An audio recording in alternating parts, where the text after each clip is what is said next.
This is now the special YouTube only section of the reporting today. Ooh, feel So, yeah. Hello, YouTube. If you're seeing this, only YouTube. That's right. You are special, and we appreciate you for you. You are Classier. We like you for you. Doesn't have any of that video game funk on it. Yeah, just Nazis. YouTube Nazis. Minor detail, Nazis. Not for ruining everything. If you would like, here is the local. No, I can't advertise Antifa, right? That's not good. All right, here we go. Crime Force Alpha returns tonight. So Crime Oh man. Force Alpha.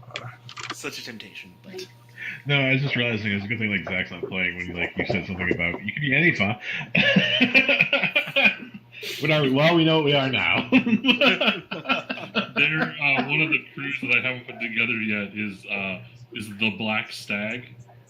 yeah, are they eco-terrorists? And he's just like an anarchist eco-terrorist. It's like, no, we must equalize all of the species. There should be no hierarchy of species. No animals are more equal than others. So, my partner Elizabeth is taking my partner Kate to the ER because Kate's having severe stomach pains and she thinks it's appendicitis. Oh. So, Do you need to go? I will be right back. Well, somebody has to stay here because we have children that are asleep. Okay. So, definitely go. Yeah, you cut the recording. Go check that out. We'll be here when you get it. Yeah. I'm just going to leave it myself. You guys provide entertainment to other people until I figure out things. Mike, why? Because then I don't have to upload 2 videos. Really, this is about go see your partners, dude. Go. Guys. But yeah, like I really like the idea of there like being this, because obviously it's a Black Flag pun, and like I want there just to be like this dude who just has like a jet black, like all black, looks like molten metal deer head, right, with the antlers. Sweet. And it has like the denim jacket on with the patches. I thought it was gonna be like just total punk rock with like leather chains, etc. Exactly, yeah. All the way down. Yeah. Oh, and yeah, wants you to go out and like blow up infrastructure and free the animals and like go fight the man. This feels like such a high heat patron. So welcome to Zach's Design Corner YouTube. This may be all we actually all I have brain juice for. I'm living on like a little bit of cheese and a dream right now. My brain really will shut down. But my goal at this point is to have. I'm hoping to have all of the crews feel different, like significantly differently. Mm-hmm. Shoxa, the one you picked, is kind of like that. She's the Blades crew person. Mm-hmm. It feels like Blades. Stay low heat, do things for money, go out, do the job, get the cash, come back. Be cool, do crimes. Exactly. Reigns is like sort of your chance to play a superhero. A little bit, but not really, and so that's going to be much more like in your face. Well, like Punisher level superhero, where most people don't think you're actually a superhero. Well, no, that's the thing. You're not actually a superhero, but people think you're superheroes backwards. You're a Thunderbolt, right? Yeah. Thunderbolts. And then like the Black Stag would be the other end of that, where it's just like, yeah, this is the Warriors now. Go out and burn shit down. And I want them all to play significantly differently, so that's a big choice. Like, it's not just bonuses. It's like, what do they want you to do? They want you to do things that are very different. Well, it's kind of like what I was talking about with the mecha game and what we see in Girl by Moonlight, where your crew is partially choosing your genre. What flavor of super are you running? Yeah, and I've been supervillain teams are honestly not like there's so many of them are the opposition to X team, and that's their defining feature, and that's a shitty way to build a game around. Yeah, that's not what we're doing. Yeah. So you understood that really quickly. Like, just reading your stuff, I'm like, yeah, Zach gets that. That doesn't work. Like the what is the DC one? Is it like the one that Lex Luthor... Suicide Squad. No. Secret Suicide Squad actually sort of has a point. You're talking about like the Legion of Doom? Yes, exactly. Which is literally, we're not the good guys. So, like, yeah, in my head though, like all of the patrons occasionally like meet in a room around a giant table, and they are the Legion of Doom. Right? They are supervillains, so that makes sense. Yeah. But like, you're not the Legion of Doom. No, you are the Secret Six, or the Thunderbolts, or Freedom Force, or Mutant Liberation Front was another one I was sort of toying with. Like, how can I make that a thing? You are Poison Ivy as like the defender / activist of the Green, right? Is the Black Stag. So yeah, I like that. I want there to be. I want it to be a motivating force, not a non-reactionary force, because while ostensibly the criminals are the prime movers in a lot of superhero comics, like they're the ones that started. They are. But there's a robbery or a plot or something that needs to be put down. But like they start it because they need to justify the heroes beating the hell out of them. Exactly. And, I mean, that's part of why. Like that's also sort of what needs are. Like I want to put you on a clock and like force you in, give you a reason, let you tell me why you're gonna get Spidey punched.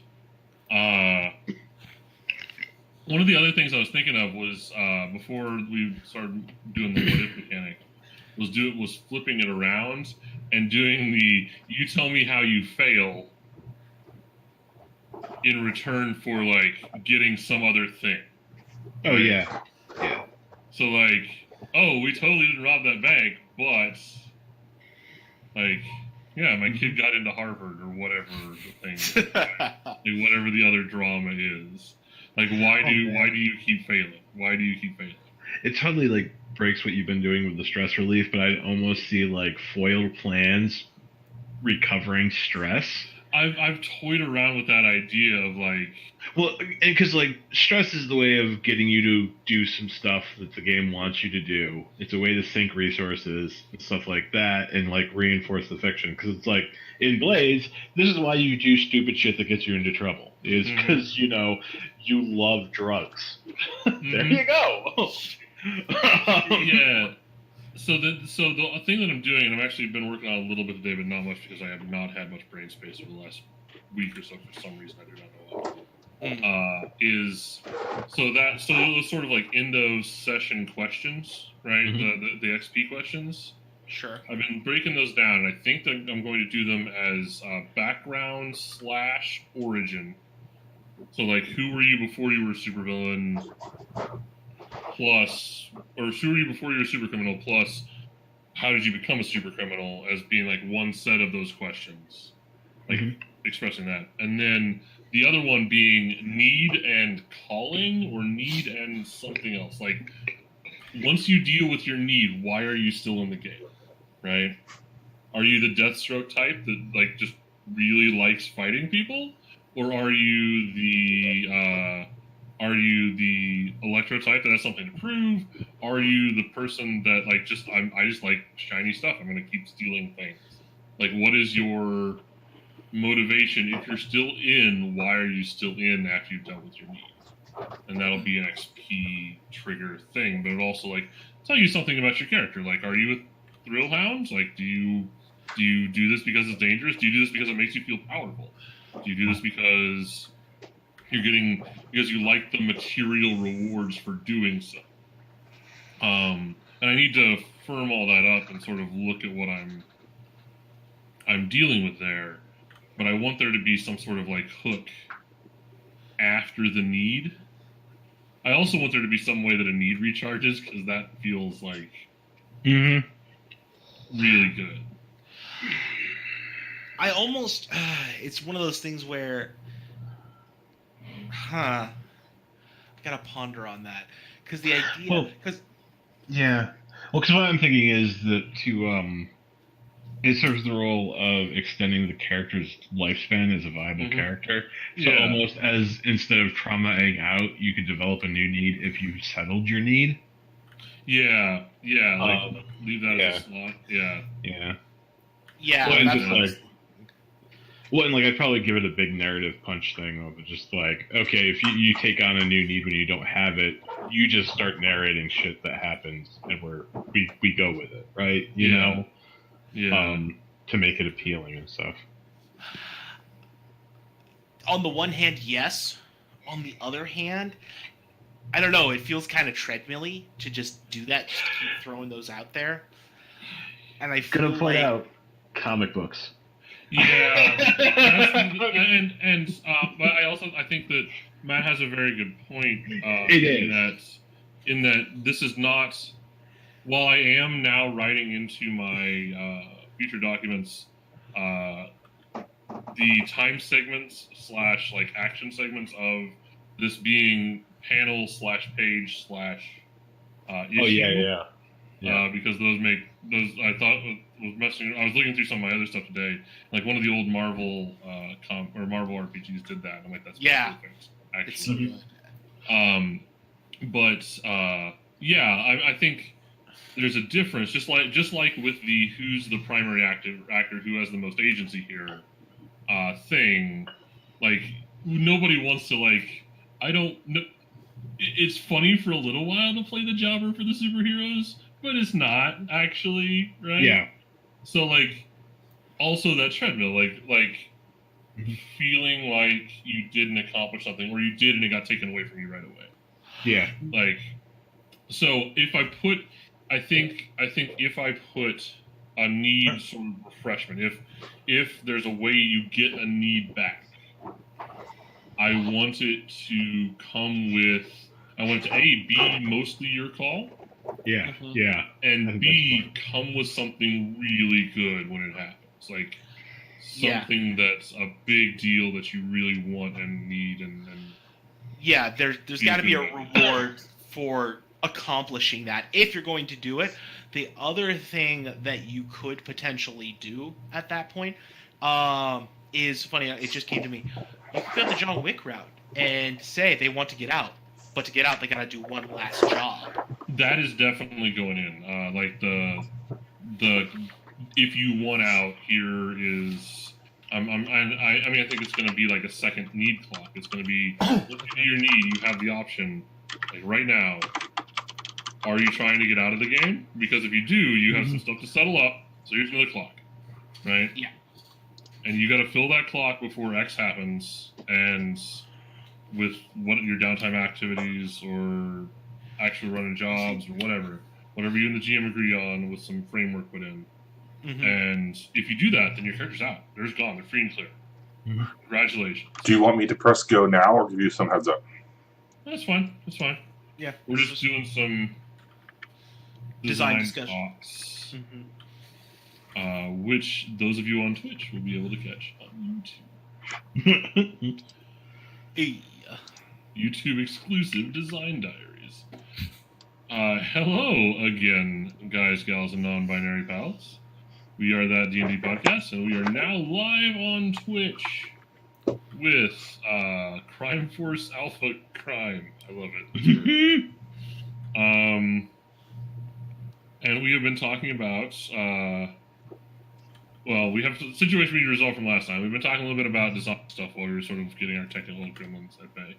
I am Zach, he and pronouns. I will be your editor-in-chief, game master, overseer. I haven't decided what to call it yet at this point. Calculator. I'm just going to go all out. Why doesn't everybody introduce themselves in Discorder? Yes, so that means first. Hi, my name is Adam. Today I will be playing Flynn Taggart, a.k.a. Telefrag. And I have no idea what we're up to today. But I'm sure it'll involve, petty crime. We wrapped a job last time, so... Yeah.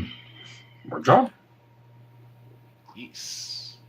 Oh, yes, we rescued my companion, or my friend last time. Yeah, that was totally the purpose of the job. the cat burglar. And yeah, that's me. Hey, I'm Matt. He, him pronouns. And I play Death Parado, the nemesis who is always looking for a little more loot to keep his voracious family in line. I'm Mike J. Darkson Berard, he, him pronouns. I'm playing Damian Main, also known as the Aethifist, one of Lucifer's many sons, and part-time kindergarten teacher. Hi, I'm Jonathan, he, him, and I am playing Enzo Corleone, just totally a real name, who's the consigliere. He is a time traveler from the future who's sort of like a mafia weeaboo, and but he's got notes, so he knows how everything happens, and it's totally going to work fine. Except for orangutans dressed as bats, that seemed to cause a little bit of a problem, but I'm sure we can fix that in the future. I was thinking that your name should be something like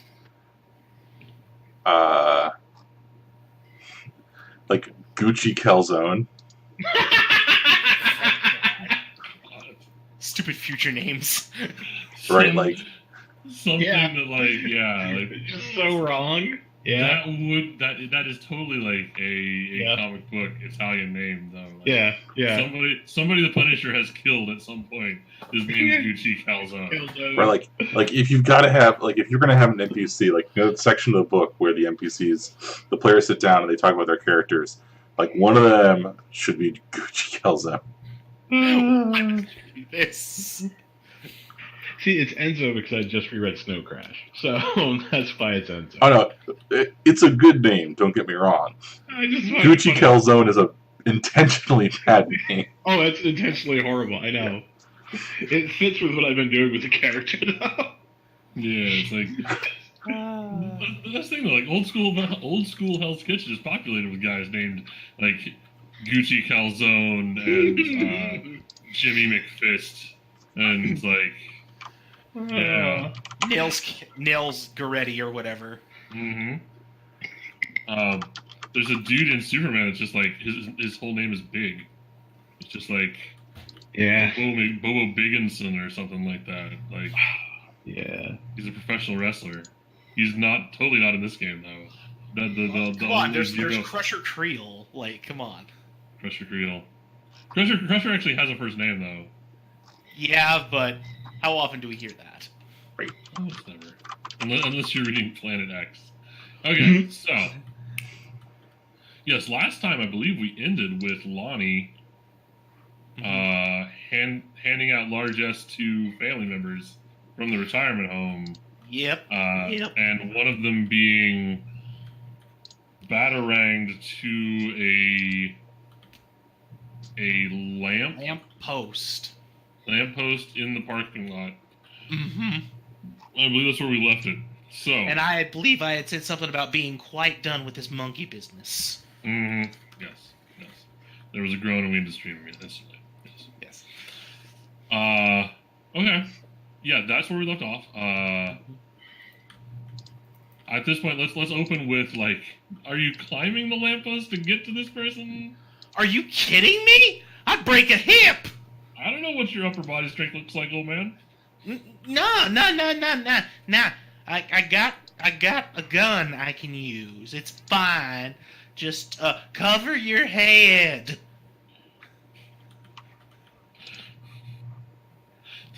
So, just to be clear, swinging from his feet by some sort of cord from the top, you want him to, like... Okay. Well, cover it like that. So, if you break something, it's going to be his hands. We can fix those easy. Okay, well, yeah, okay. His arms are, like, looped behind him. He's hog-tied. Calf-tied. Hanging from the lamppost. Are there any of my other kids with me or anything like that? Oh, they're all around. Yeah. Well, then, no, just have them catch him, you idiots! Some of them are, like, winding up to throw some stuff, maybe, because it's hilarious. Get under him! God, you moron, Kyle! How did you get all the way up there? And then, okay, Yeah, like 2 of your bigger, but not Tiny Tina, because Tiny Tina's in the hospital. Tiny Tina is in the hospital. She'll be they, fine. Rip. They put themselves in the path. Mm-hmm. And you're just gonna shoot. Yeah. Okay. All right. Yeah, you shoot it. I have a Second Amendment right to self-defense. Not sure who you're defending at this point, but sure. My family, especially the idiot that got himself tied up on the lamppost. All right, so he falls. The shot like rings out through the parking lot, echoes back at you. The sound of your pellets of your gun hitting the lamppost ping back at you, and then the cord shreds. And it takes a second. You can see like this guy like slowly sort of sliding down as it frays, and then it snaps and falls about 8-10 feet, and is caught mostly by your nephews or nieces, whoever was under there. Yeah. And they sort of lay him on the ground, and he's struggling to get out. And you can see there's a note on his chest. It's just a piece of paper that's this has in like black marker. It looks like it's not great penmanship. It just says, "I'm coming for you," and then there's like what looks like a little stylistic bat at the very bottom. In case you didn't already know what's going on. Flynn. Yes. You are in your esports dojo. Yes. I thought you said dungeon. You said dojo, though, right? Yes, esports dungeon. The E Cobra Kai is what I'm called. Okay, great. Sounds like E. coli. I mean, not too far off. Even better. That's if you hit the pizza served there. Yeah. And you're all in training pretty hard, right? Because you've got some sort of competition coming up, or you just had a competition and it's yeah. I think we were undergoing renovations. Oh, Yeah. That's right. Yeah. So you got like students like under tables and desks wiring things together, and all of a sudden the lights flicker and die, and all power has been shut off to your dojo. What's the name of your top ranking student? Your best student? What's her name? Maybe Johnny. Johnny. It's got to be Johnny. Yeah. I'll accept Jeannie if we want to go with a woman. But yeah. I mean, I will capitulate to peer pressure. So Lonnie Jorrance. No. Oh my god. All right, so Johnny, you're like with the blonde hair and the headband at all times for no reason. Johnny. The lights go up. The lights go out, and Johnny immediately stands up, and you can hear like a couple of the other students startle, and like one of them hits their head on the bottom of the table. Like, ow! What did they call you, master? They call you Sensei. Sensei. Yeah. Okay. Sensei. What do we do now? There's light. Is there like an external door, or is this place like completely inside of a building? No, I think it's an interior room or something. Or if there are windows, they've been painted over or blacked out. Okay. Yeah, so it's dark. It's black in here. Sensei? Everybody just stay where you are. We'll figure this out. Probably trip a breaker. And I'll put on my night vision goggles. Because, I just have that shit.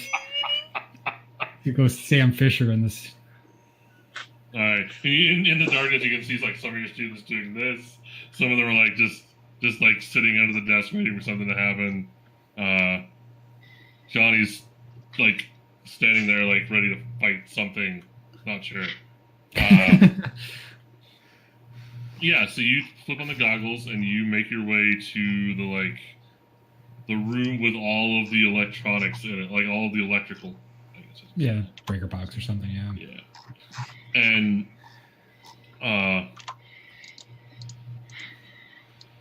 on your way in the darkness through the night vision goggles, you see a dark shape like flit along the ceiling from one side of the hallway from like an entrance on one side of the hallway to the other. That's not suspicious at all. No. He's not good at the... There's parts of the bat part that he's not great at, but there's other parts of the bat part that he's awesome at. So... I mean, I'm going to obviously try to get the jump on him by teleporting further down the hallway that he disappeared down than I would expect him to be. Okay. Alright, that sounds like a prowl roll to me. Okay.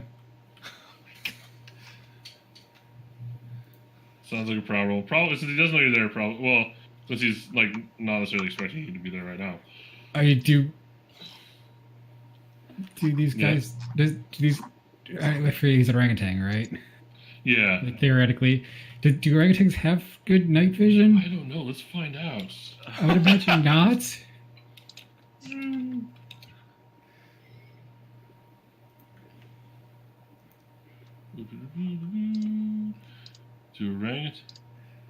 Dogs and orangutans may sense magnetic fields for navigation. Okay.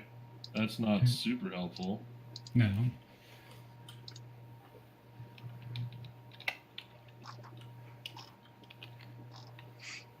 I don't see anything about orangutans being nocturnal.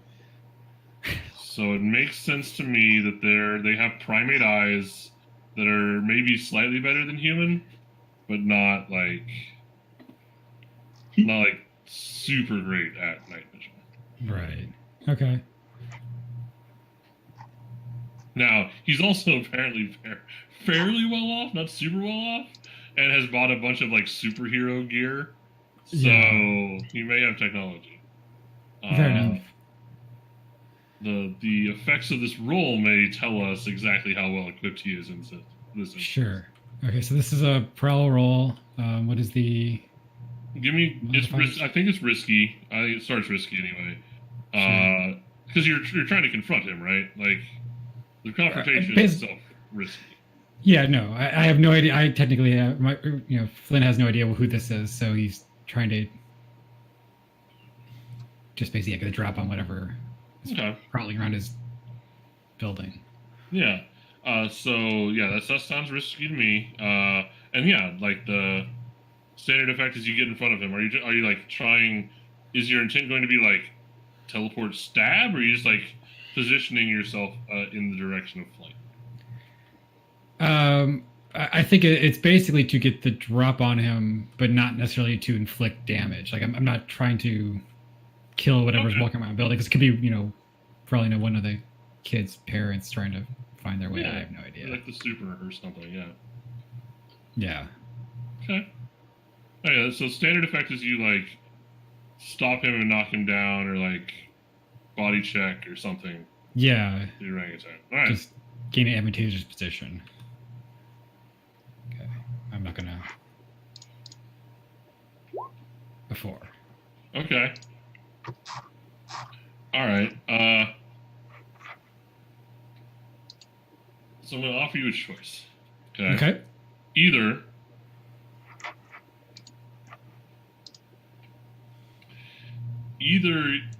he can see you and knew you were coming down the hallway in the first place, and that will change what he does. Or you didn't notice and he's using a flashlight, and when you bounce in front of him, your night vision is going to just sear your eyes.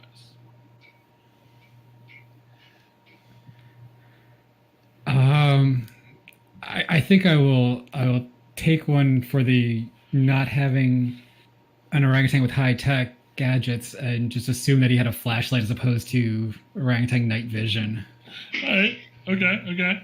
Yeah. So you teleport in front of this guy. You know these hallways fairly well. Like, not only do you walk them all the time, you like scope out all of your potential exit methods all the time because you're that kind of person. Mhm. So, yeah, you bounce in front of him and like maybe around a vending machine or something that's down this hallway, right? And you pop out, and the last thing you see before your like pupils fuse shut is a black shape on the ceiling with a flashlight in its mouth, apparently, like light coming from this guy. And then your eyes go black, and you get body blocked, essentially, and thrown to the ground as this guy executes some sort of roll, and you hear the weirdly rapid plodding of fairly heavy feet, as though the legs are very short, moving away from you.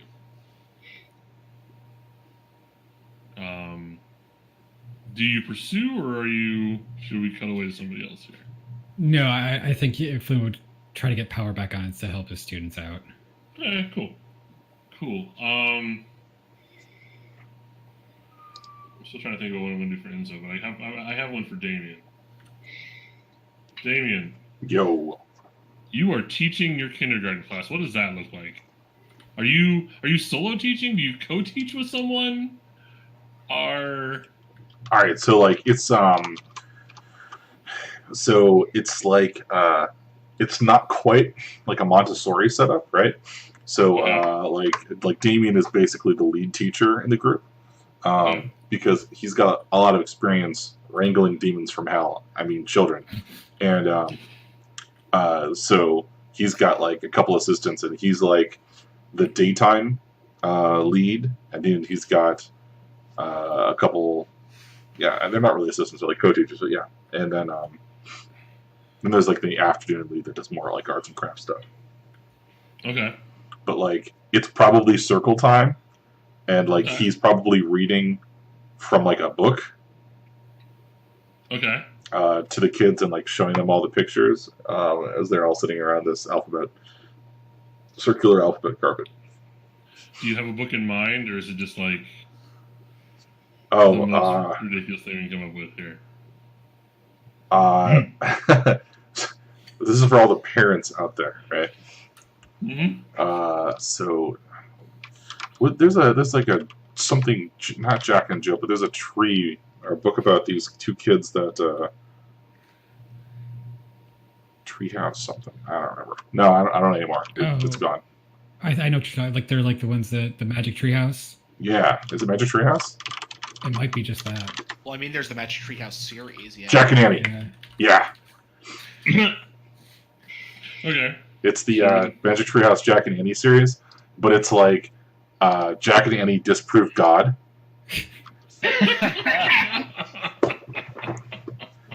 And like Jack and Annie's easy questions for the adults in your life. And it's things like, why do bad things happen if you say that there's God? Okay, yeah, so you're sitting there reading it, and I imagine you like flipping pages. Right, there's pictures, and it's like Jack and Annie like using microscopes and being scientifically oriented and stuff. And like teaching to use a critical eye in all things. Mm-hmm, yeah, it's critical questioning prior. That's right. Yeah, so they're all sitting on their like little letters in the circle here, and you're reading this book to them, and then the fire alarm starts going. Okay. And they start panic, like they all sort of mildly panic at once, but not like super panic yet. Like they like turn and look, and some of them stand up and like start bouncing around, and they're all looking to you or the other teachers for like guidance. What do we do? This is no problem. We've trained for this. You know, we do this all the time. We'll form an orderly line. You behind Judas, and then we'll all go. Okay. And Judas is definitely not the ringer in the class. Okay. Do you want me to roll command to? I would love to watch you roll command and fail to wrangle kindergartners. So I want to see. So I'm gonna put this as desperate then because they're kindergartners. Sure. No, I did. Yeah, I mean, there's a fairly like it's either risky. Okay. I mean, yes, but Okay. Ooh. So, what do you do that scatters the children? What is your immediate response? That like. Oh, I sure hope it's not Batarang. That'd be inconvenient. Okay. Now Right. they're like, yeah. So they I name drop a superhero. Mm-hmm. And so some of them are like, Batarang! And start looking around, like running to the windows and pressing their face up against the glass as like the superintendent of the school exits with the fourth graders following her in an orderly line. Right. And some of them are like super spooked and they run into the tent fort that they built earlier and are like huddled under there, and one of your co-teachers has to like go and calmly extract them, and like several of them are just bouncing up and down in front of you, like trying to figure out what they're supposed to do. One of like a pack of them just takes off down the hallway. Right, and I'm totally distracted in describing why Batarang's not all that, and you really shouldn't get into that invested in it. Mm-hmm. Mhm. Yeah, so it's a real kindergarten cop situation is what I'm picturing here. Yeah, exactly. Like, Yeah. Like the rest of the school has gotten everybody outside, and you're like coming up 8 minutes later, like leading a pack of kids and carrying some others. And We're going to play a game. Who's your daddy? What does he do? I remember way too much of that movie. I don't know why yet. it's iconic. To be perfectly honest, like as soon as you said you taught kindergarten, the first thing in my head with the demolisher in the party teaching kindergarten was Arnold Schwarzenegger with a bunch of 5-year-olds. So, yeah, you get outside and they're like some of your students have taken up refuge with like other groups of students. Some of them you can like barely see their tiny heads as they run towards home. And your superintendent, who I have not named, but is now clearly Amanda Waller. So we're going to write that down. I was going to say Superintendent Chalmers. I know. Here we Super are. Nintendo Wallers. Super Nintendo Nintendo Waller. Wallers. Yes. Okay. Yes. I'd like to point out that the DC comics have an incredible girls superheroes line where Amanda Waller is the principal and Gorilla Grodd is the assistant principal. Oh, she actually is in that. Yeah. thing? Yep, and I highly recommend it. It's hilarious. Oh wow. There's some pretty neat looking stuff coming out there. I haven't actually like watched or read any of the stuff, but like we've got I have a niece that's obsessed with Wonder Woman and Supergirl. So yeah, she's got a fair amount of that stuff. So yeah, Super Nintendo Waller is standing with the fourth grade teacher. Got her arms sort of crossed, watching you, checking her watch as you exit, looking, checking her watch, and then like over her shoulder on a tree down the way, you can see like this black shape with a cape hanging from it. Ook. Yeah, Yeah, just exactly. hanging one arm. Yeah. No, Waller, we're doing way better. This is super down from the 18 minutes of the first drill. All of your children are dead. I mean, it's This is a real fire. it's not like their souls are in danger. They're still kids. And she's like above her head. This is going in the report.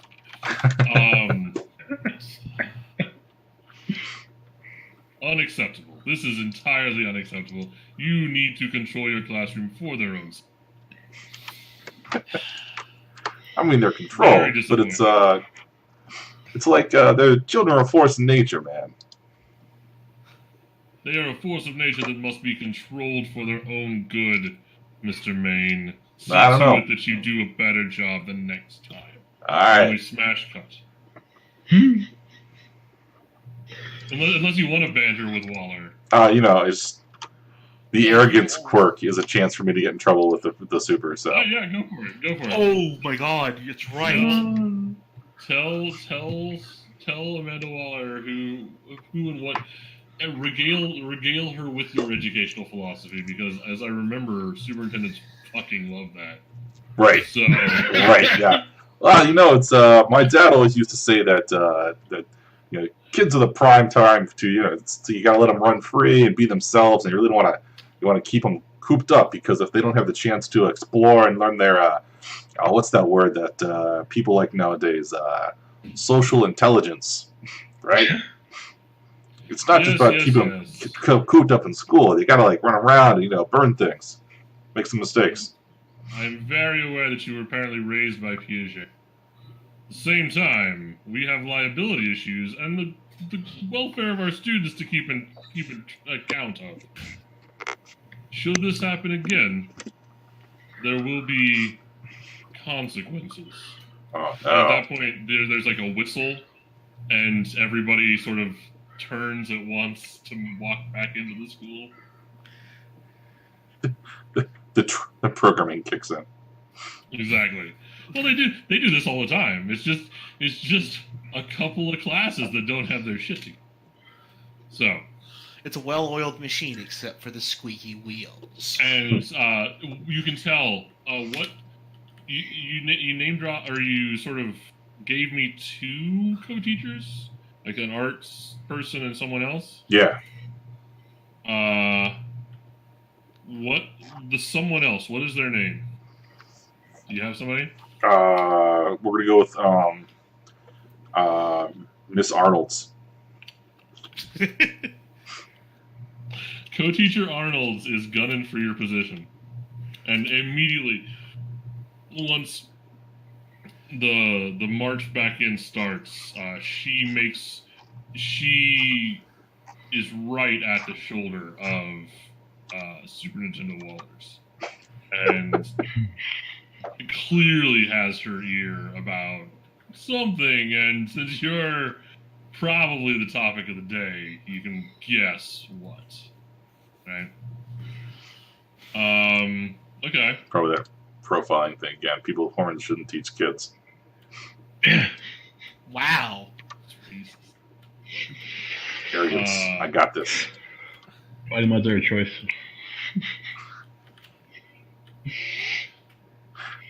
My body wants my choice.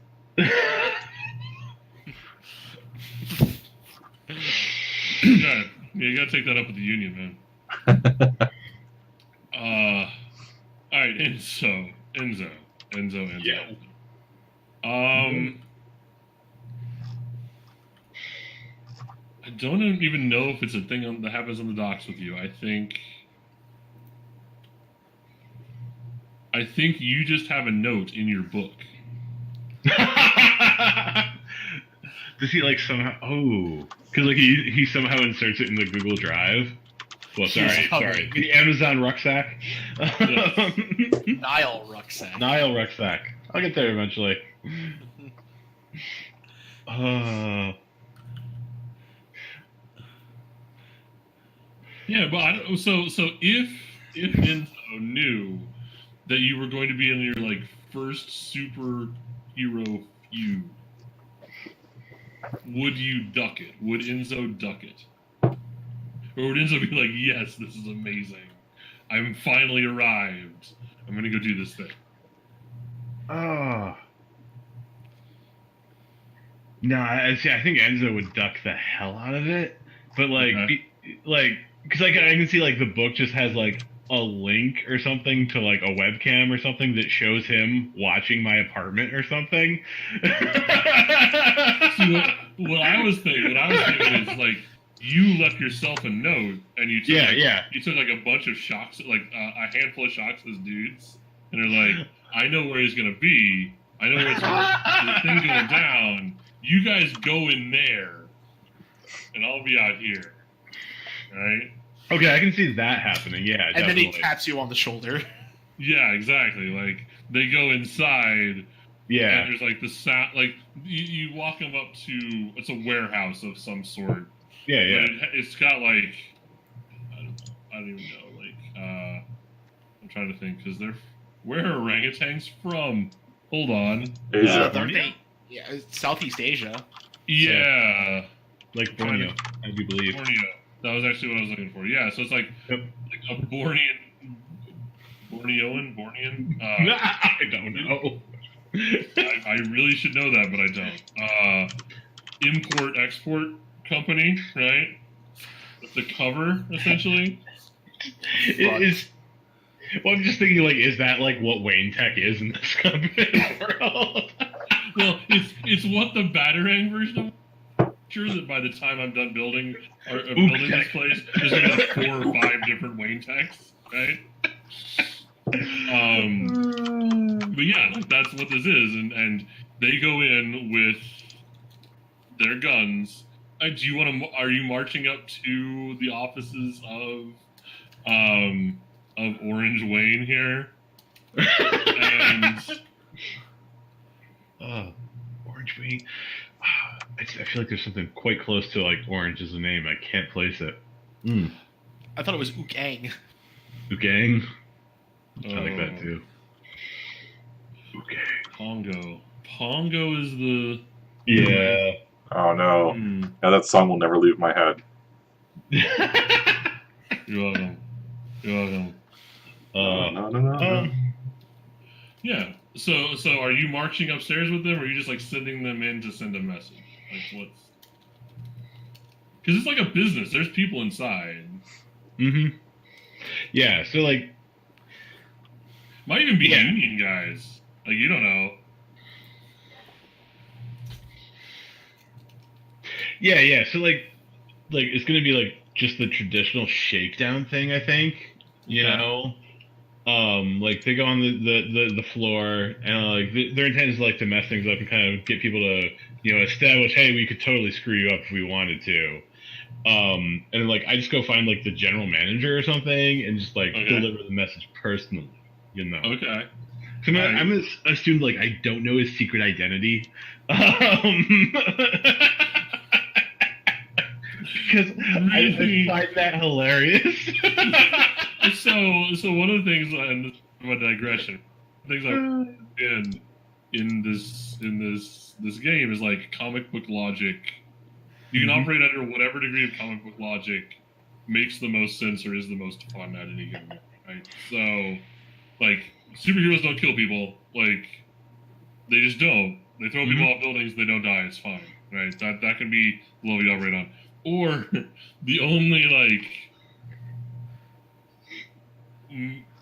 genetically altered orangutan that operates in society as a full member of society also happens to be a superhero that is in fact clearly an orangutan, but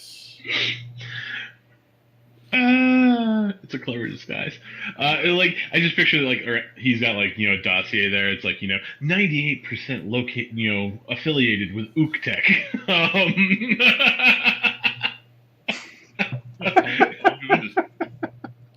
I just like a breakdown of senior executives, and then like the owner is there. It's like he's an orangutan. Don't be ridiculous. Please. Batarang wears black. Mr. Aang only wears blue. Yeah, exactly.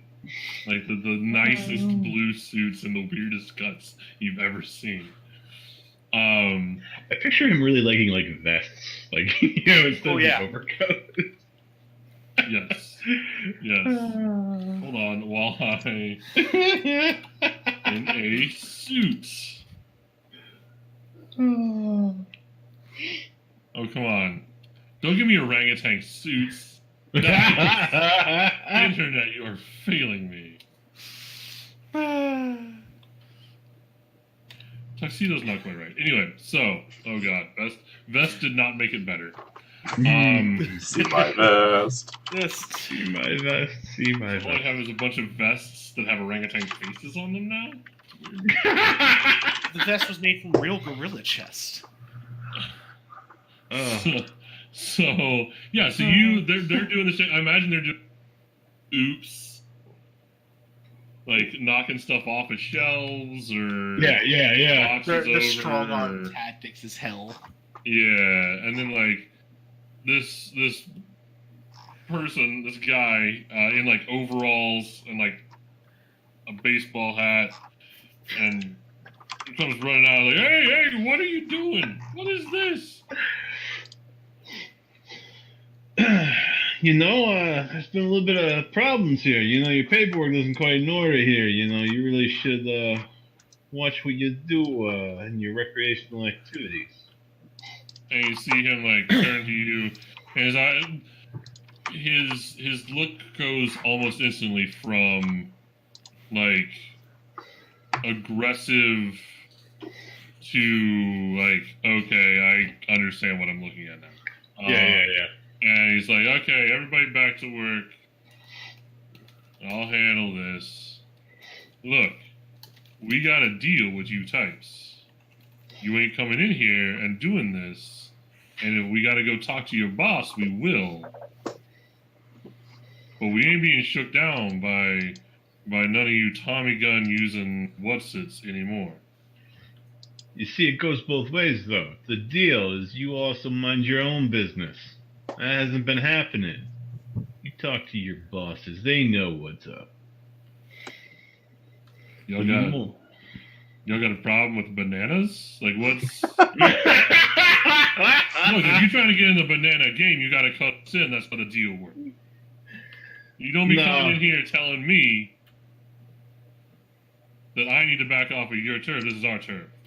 We run bananas in this town.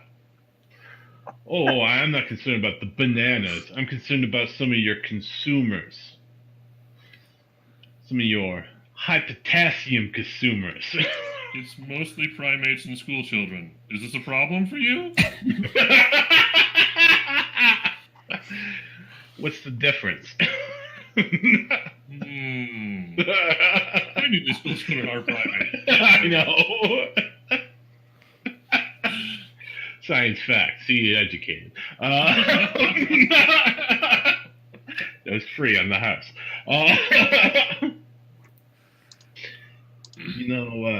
We understand that certain people here are enjoying the largesse of your company, some tacit support in their extracurricular nighttime activities. We think you should withdraw that support. You let it be known. Besides, I hear he's got a drug habit. Whoa! I'm gonna get a roll before get laughed out of the building.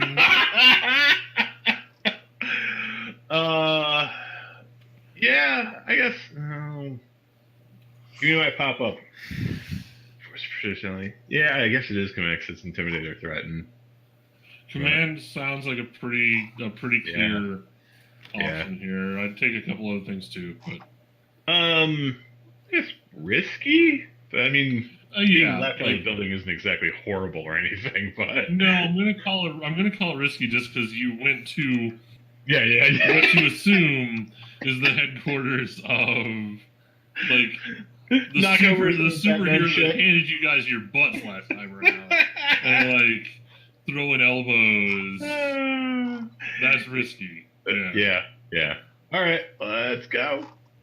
Effects standard, ish. Yeah, effects standard. I don't know if you're gonna get any money out of this. You might get a little deference. Yeah. That's not bad. All right. Listen, pal. Even if I knew what you were talking about, I ain't got a whole lot to say with that caliber of individual. So, I don't know what you thought you were going to accomplish coming here and breaking our stuff, but I can have a talk with the boys. That's about it. And we already pay protection. So... Well, you're going to have a talk, that's okay, and I want to give fair warning to the guys down here. It's none of their fault about certain people wearing pajamas at night out and about. Consuming drugs and whatnot. I think I've done what I wanted to here. Wrap it up, boys. And you do. I'll pass it up the chain. I'll pass it up the chain. And everybody back to work.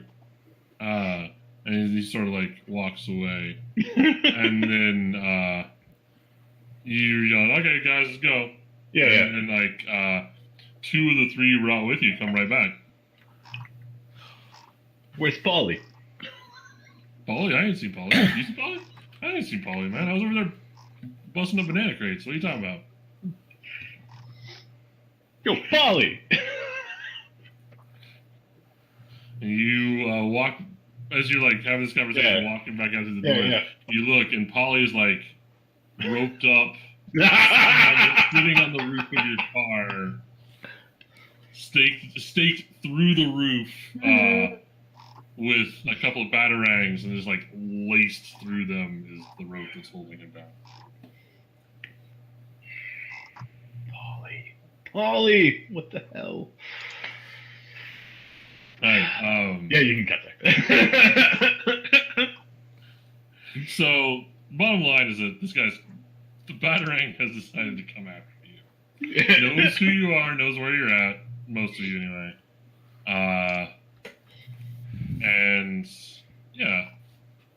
So, it's up to you. I can't remember what we rolled minion rival / what's it. So let me pull that back up. Because I seem to have closed it again. Oh no, I have to open the last Google Doc. Hold on. But yeah, so you either need to go deal with this guy, lose some face, like lose some favor with Shaksa, or like throw some money at the problem. You can probably hire security, or just like try to mess with his business. Shaksa when the walls fell. Yeah. Do you want to try to take over his business for Shaksa? Because No. I mean, yes, just not necessarily right now. running bananas in this town.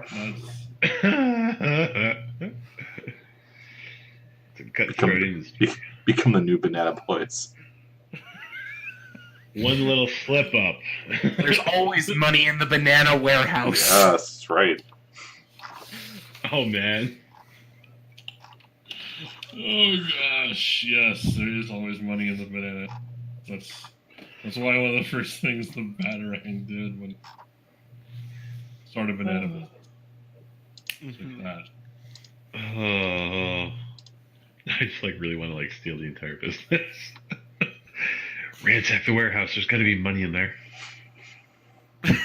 Probably. I mean, you can go steal from him. I'm sure. I mean, he be had great. some nice stuff last time. So, just one thing before we get into this, is I don't think we did experience the end of last session. We did. Did we not? In fact, we did. No, we've only done experience once so far. Yeah. Okay. All right. Yeah. Did we? I think you might be right. We cut out because. It's just getting late. Yeah. Yeah, it was getting late and people were getting tired. So yeah, we can do. Let me open the one I don't have open. I thought we did. No. Player info, playbooks. So yeah, let's start with since you're bringing this to our attention, let's start with Flynn. Okay. All right, so you addressed a challenge with stealth or subterfuge. Yeah, there was several times where I was either sneaking around, trying to get people out of the room, into that closet. Yeah, that definitely happened. And then I was sneaking around trying to find Selena. Mm-hmm. Yep, and then you're bouncing around behind stuff trying not to get shot. Yep, that works. So that sounds like 2 to me. There. Okay.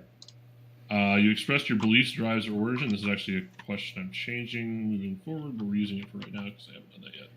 So, you expressed your beliefs. I mean, the whole thing was motivated by Selena, right? Yeah. So you brought Selena. And then, yeah, I mean, I think that probably counts for 2, just because the whole thing there was a bunch of Selena in it, and a bunch of you doing that stuff, and also like, so leave no man behind with Lonnie, and all that stuff. You struggle with issues from your personal life or quirks during the session. I mean, again, Selena was kind of the driving factor, but she didn't really struggle with that. It was just more of a reason to be there instead of somewhere else. Yeah. Okay. That sounds like 4 to me. Okay. And that can go either in your playbook or in any of your attributes in any combination. Since I'm right next to Mastermind, let's talk about Enzo.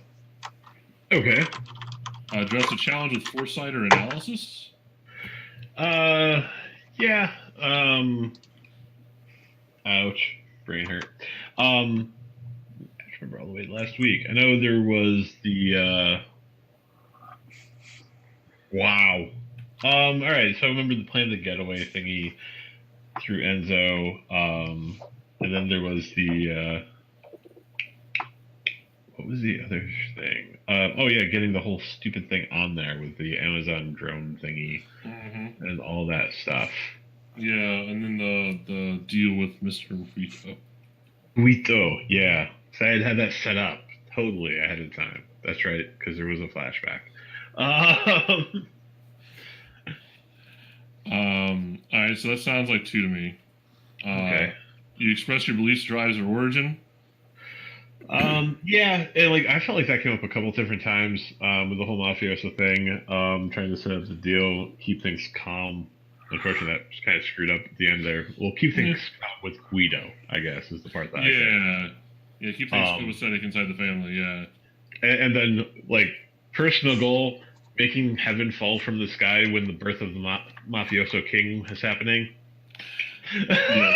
I'm going to make a note real quick and appreciate that I really like the like prophecy thing. Like, yeah. I'm gonna open that up and do that. So yeah, that sounds like 2 that one time to as well. Yeah. Like, because that is definitely now unofficial goal of Enzo is to make that kid be like the child of prophecy. Okay. Yeah. Be as awesome as possible. Okay. Playbook. Sorry, I'm. And then personal life or quirks. You got any quirks yet? No, and like his personal life didn't really come up. No, not really. I definitely don't think it caused any problems that are. No, it definitely didn't do that. Yeah. All right. So that sounds like 4 to me total. Woohoo! All right, and I'm right above Nemesis, so let's go to Lonnie. Address a challenge with tactics or violence. Oh, all the time. Quality of response not in question here. Yeah, that definitely happened.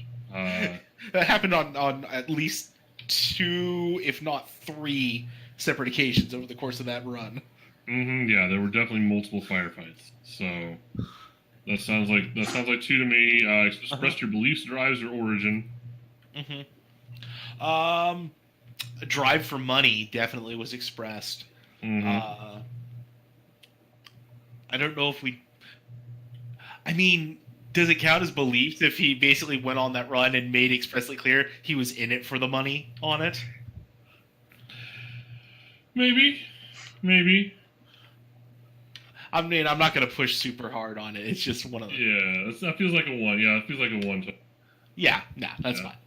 And struggle for issues from your personal life or quirks. And still, you again, no quirks. Personal life was stuff we did at the end, but you didn't really struggle with it at that time around. Well, I mean, there was the struggle of Tina getting hurt on the job. Oh, it's true. Yeah. Yeah, I'll give you 1 for that. I'll give you 1 for Tina. Yeah, he did feel bad. Not that he was super broken up about it, but he did feel a little bad. Yeah, that might come back to haunt. Oh, absolutely. All right, so that sounds like 4 total to me. Yeah. I will absolutely take 4. So we'll just Cool.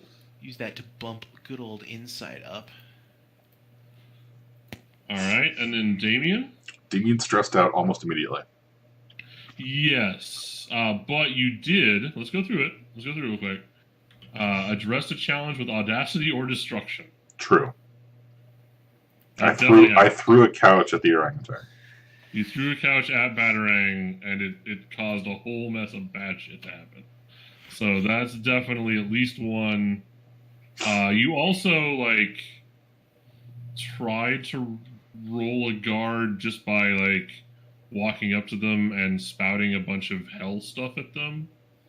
Might have been the session before. Was it? Yeah, it was at the zoo. Okay. Yeah, because this session was literally the orangutan burst in through the roof.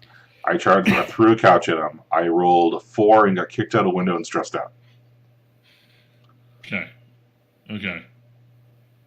Alright, well that sounds like a 1 to me. Express your beliefs, drives, or origin.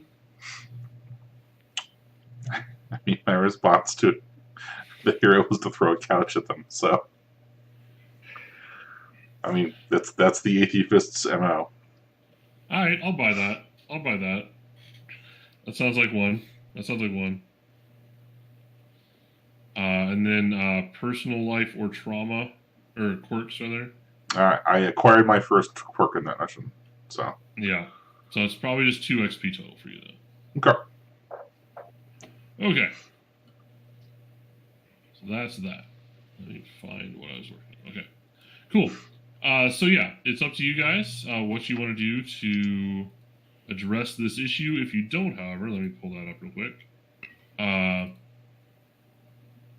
Yeah, so you can either step up and deal with them, or lose favor with your patron equal to your patronage tier. So it would just be a 1. So we can lose 1 favor by just... No, this was a show of force. So... Oh, yeah. Rival or enemy faction wants to throw down. They call you out and start taunting you, probably your patron publicly, wrecking up your haunts, maybe even going to occupying home neighborhoods. Think they know what those are. Either go to war with them, and war is like you gain extra heat for every job, regardless, just because you're out while something's tracking you, and you only get 1 downtime action while you're at war, Right. or you lose a patronage tier. So I think we had chosen to go to war. Mm-hmm. Yep. Because it sounds like it's pretty simple. We hit the Batarang. Yep. All right. So I guess what happens now is we come up with a plan for that, or just a way, a method. All right. Does anyone have any idea where the Batarang lives? Right, for starters. Well, I mean, so we meet up at the lair, and it's like, we gotta get rid of him. I'm going nuts. Yeah, the kids like him too much. We really got to put this guy on ice. I'll be right back. He keeps leaving banana peels outside my windowsill. Banana peels. I can't take it no more. You could slip and break a hip. That's not safe. Exactly. Somebody just report this guy to the League of Justice. Like what? I don't know what. I'm gonna take this up with my AARP rep.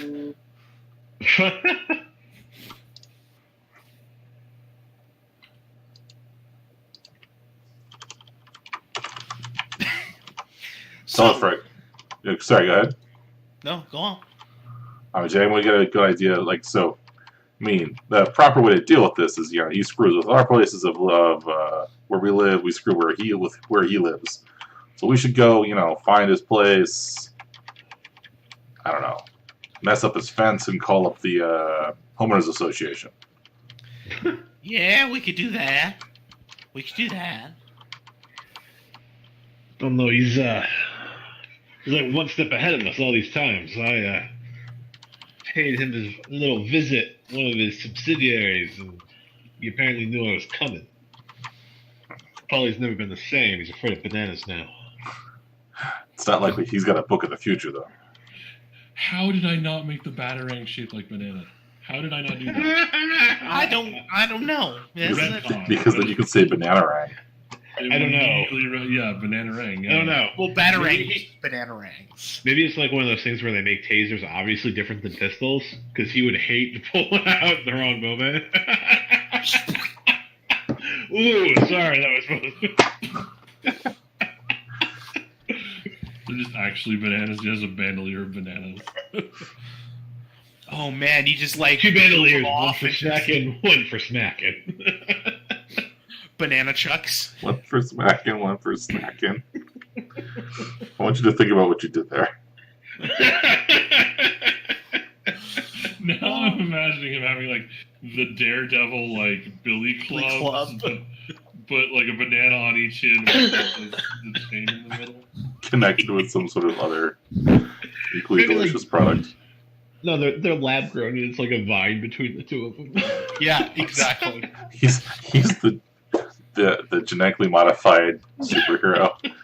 He uses GMO stuff only. It's funny that way.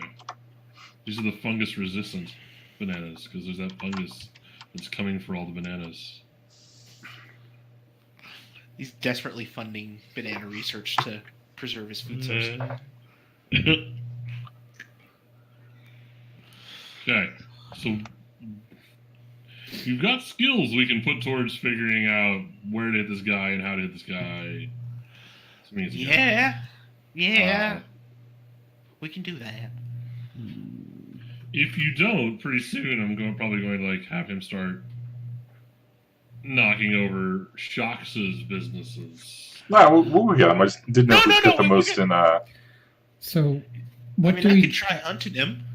Last time we fought this guy, he had a lot of weird powers. What do we know about him?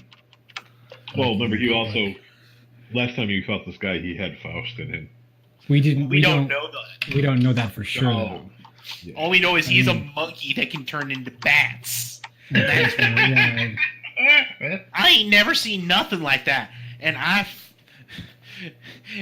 fought, in the contest of gladiators. Is there Back in the enough 70s. in the public knowledge of this superhero that we would piece together that's probably not his normal power set? Oh, that's fascinating. Is there Yeah. is there people who spend their time doing that? Right? There have to be.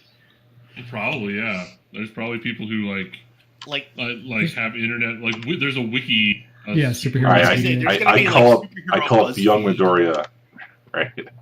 Yeah. Yeah. So there's probably a superhero wiki. Yeah, you guys can go do research. Somebody give me a roll. Results will probably determine accuracy. I have study. I have ranks in study now. I also have ranks in study now. So You guys can help each other then. yeah, I have one rank in study. If Same. somebody Oh, has geez. two, Could we do a group action? Is that a thing? Everybody studies. it's amazing. Oh. Let's do it. Yeah, I mean, we're all just studying to try and... Yeah, I imagine you all like immediately get on your Get our phone. No, press the other one up there! Oh, that's hilarious. Lonnie doesn't have a phone. Lonnie cannot use a phone. That's okay, because one of your obviously one of your young relatives will have Hunter. Yeah. Yep. Just Yep. have an app that like you take a picture of the thing and it like tells you what Yep. superhero it's associated with. It's Amazon Firefly. Are you looking for products involving orangutans? So, like, I hold up a banana peel. Here! Yeah, so I actually totally forget how group Yeah, I actions just work. remember they're a thing. Let I me. just don't remember how they work. But yeah, so is that what we're all doing? Are we all like? I mean, if we're all studying... I mean, I'm down for that. That sounds awesome. Yeah. I think we all take it all, and then, like, everybody but one of us fails, and then he takes our dice, I think. Well, if I remember correctly, someone leads it, and then for each person who fails, that person takes some stress. Yeah, that's what I'm trying to figure Cool out. rolls or something? I can't remember. I have no ranks in study, so I'm not Yeah, you Roll don't dice on it. have to participate. Okay. You can also theoretically do it a different way if you got, like, you want to go shake some people down and ask them questions or that kind of thing.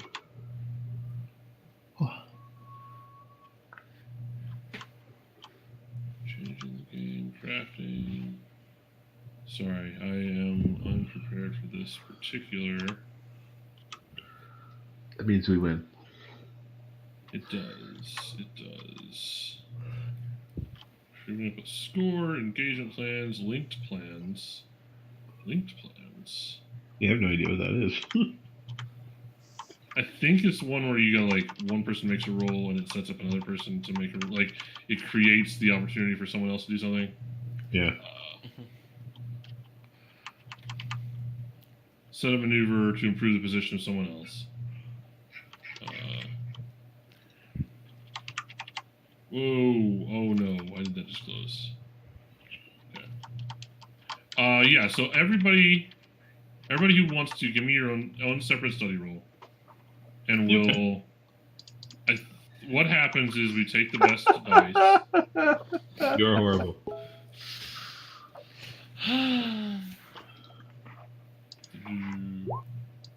I am also Well, horrible. Who's leading this? Now that we have two horribles on the table. Alright. Doing okay. Alright, so Desperaddo's leading this. Alright. So yeah, so your Hunter's app returns, like, takes a picture of the banana-rang and then like the handwriting on the sheet. And the app sends him back a picture of this like really dark, grainy, out of focus. Sort of looks like the not the Magruder tape. The Bigfoot. The Bigfoot. Yeah, just like tape. Exactly. But oh it's like got a God. cape behind it, so it's like they're like running like Adam West Batman, but Yeah, that's the one. That's the one Yeah. what done it. Yeah, so that one lists the abilities of the Batarang, and they are keen intellect, world's greatest non-human detective, an arsenal of tricks and toys and gadgetry, a strong amount of fighting skill combined with like higher primate strength. Super primate strength. Freaky monkey Above strength. average primate strength.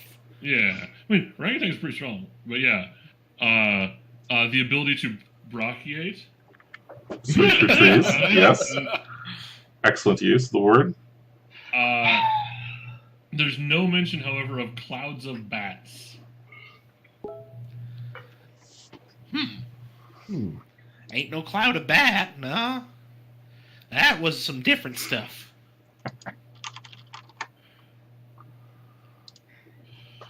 That ain't right. I mean, are we sure that he turned into the bats? Like, maybe the bats were just a side effect of him teleporting. Look, I wasn't high, much as I wish I was for some of that.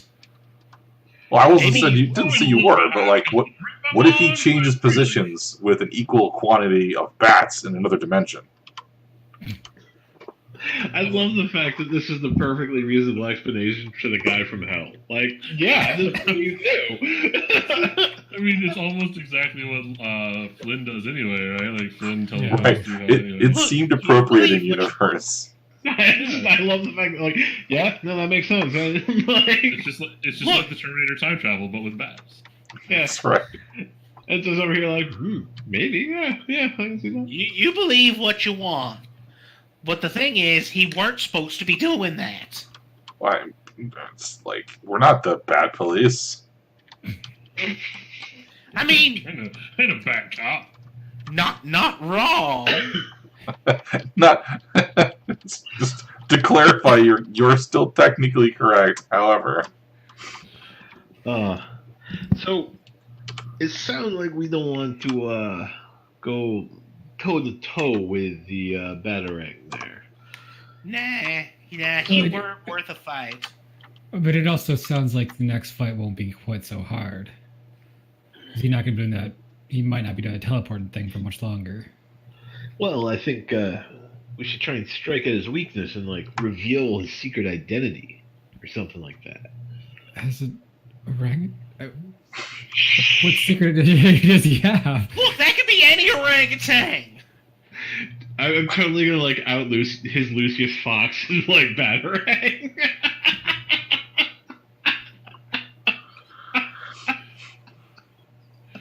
My favorite's gonna be when you get down to the cave and there's like a giant sloth and a quarter. But like, I think we need to do something like that. You know, strike it someplace where. We gotta make him feel as unsafe as he makes us feel. He's like a famous detective, so he's like used to the truth. So we clearly need to fight him with lies.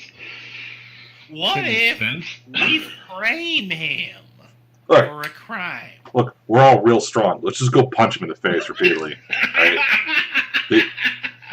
The best justice is served hot and at the end of a fist. Well, I'm just as much for a fisting as the next guy, but these hands don't work the way they used to. I'm sure you've got a gun that fists people. It's fine. Well, I mean, there is that one from Punchy McPuncherson. See, there you go. We get our biggest our biggest, most punching weapons, and we do it.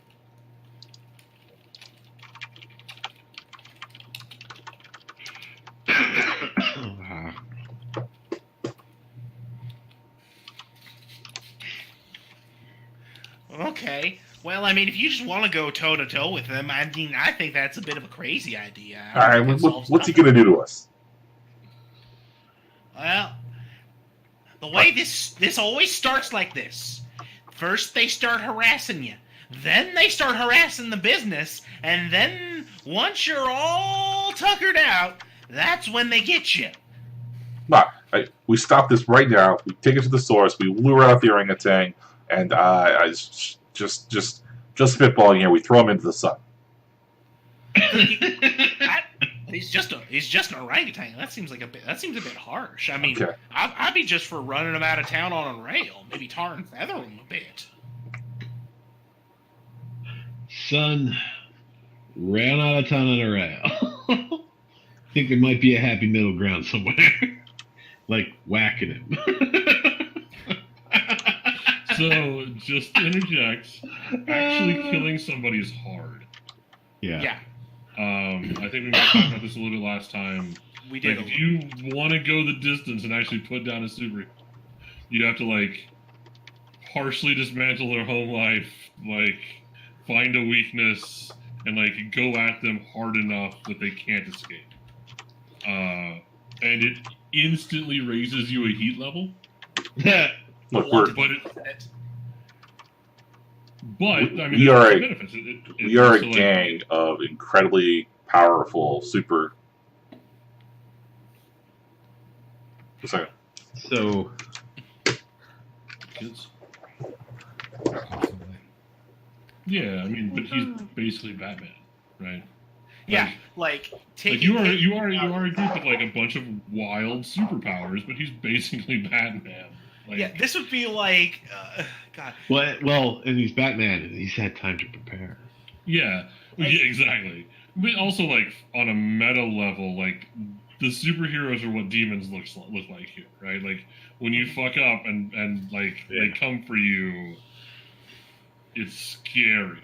And if you want to put them down, you have to make special preparations to do so. Like you can scare them off.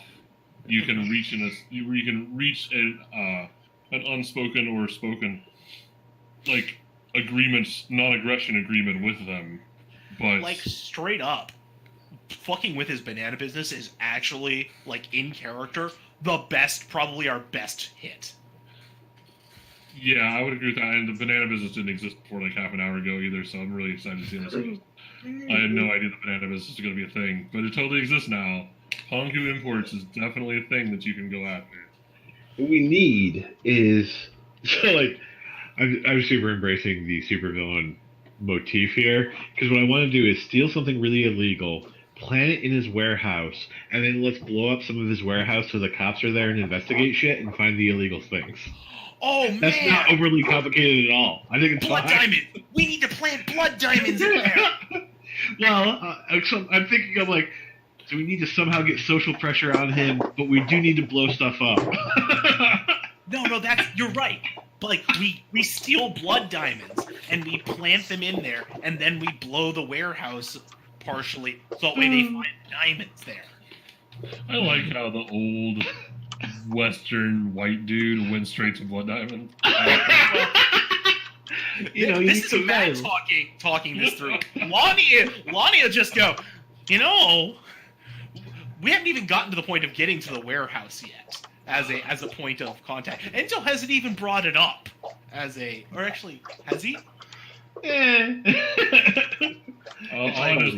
Polly ain't going back there.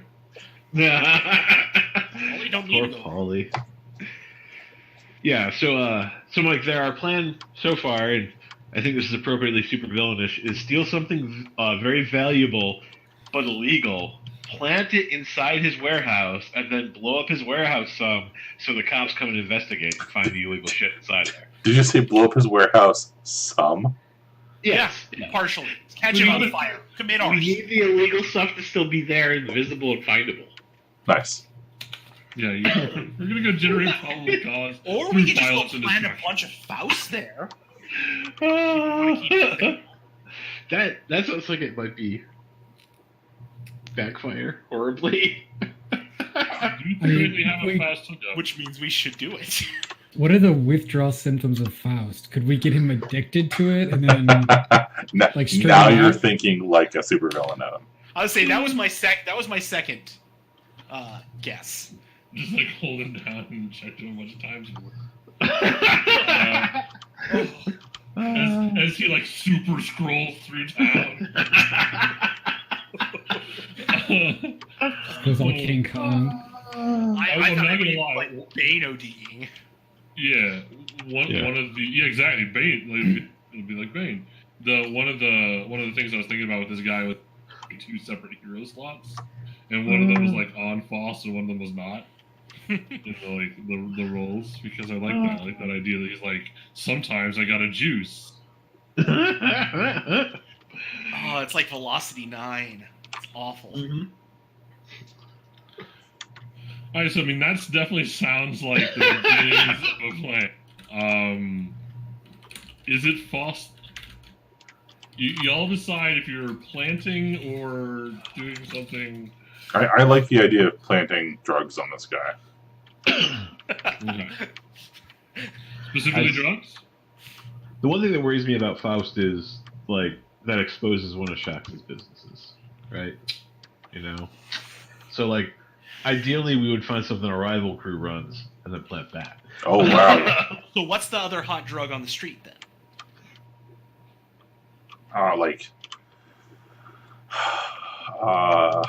Who was a contemporary of Faust? Shakespeare? But like something like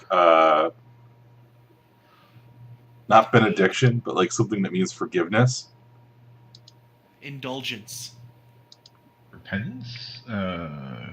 Grace is the other way, like theologically. Grace could be interesting Yeah. as like, and that could be just like straight up, like an ecstasy analog or something like that. Like that's just. Oh, like it's gotta be run by like the Black Flag or something that tries to get you back in touch with nature. Oh God. Yeah. Yeah. It's gonna be like something like Gia's Grace. No, It's Gawain because Gawain? Okay. the Green Knight. Hit me with Gawain that the Green Green Knight, Knight, baby. Oh, that's perfect.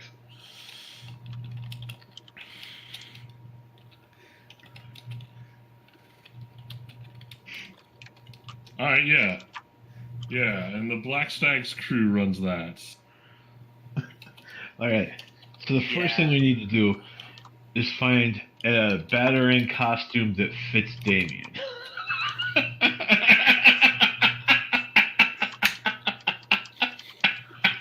I don't know where this is going, but I like it. Look, you just okay. That's fine. Just tell me where I need to go and who I need to shoot.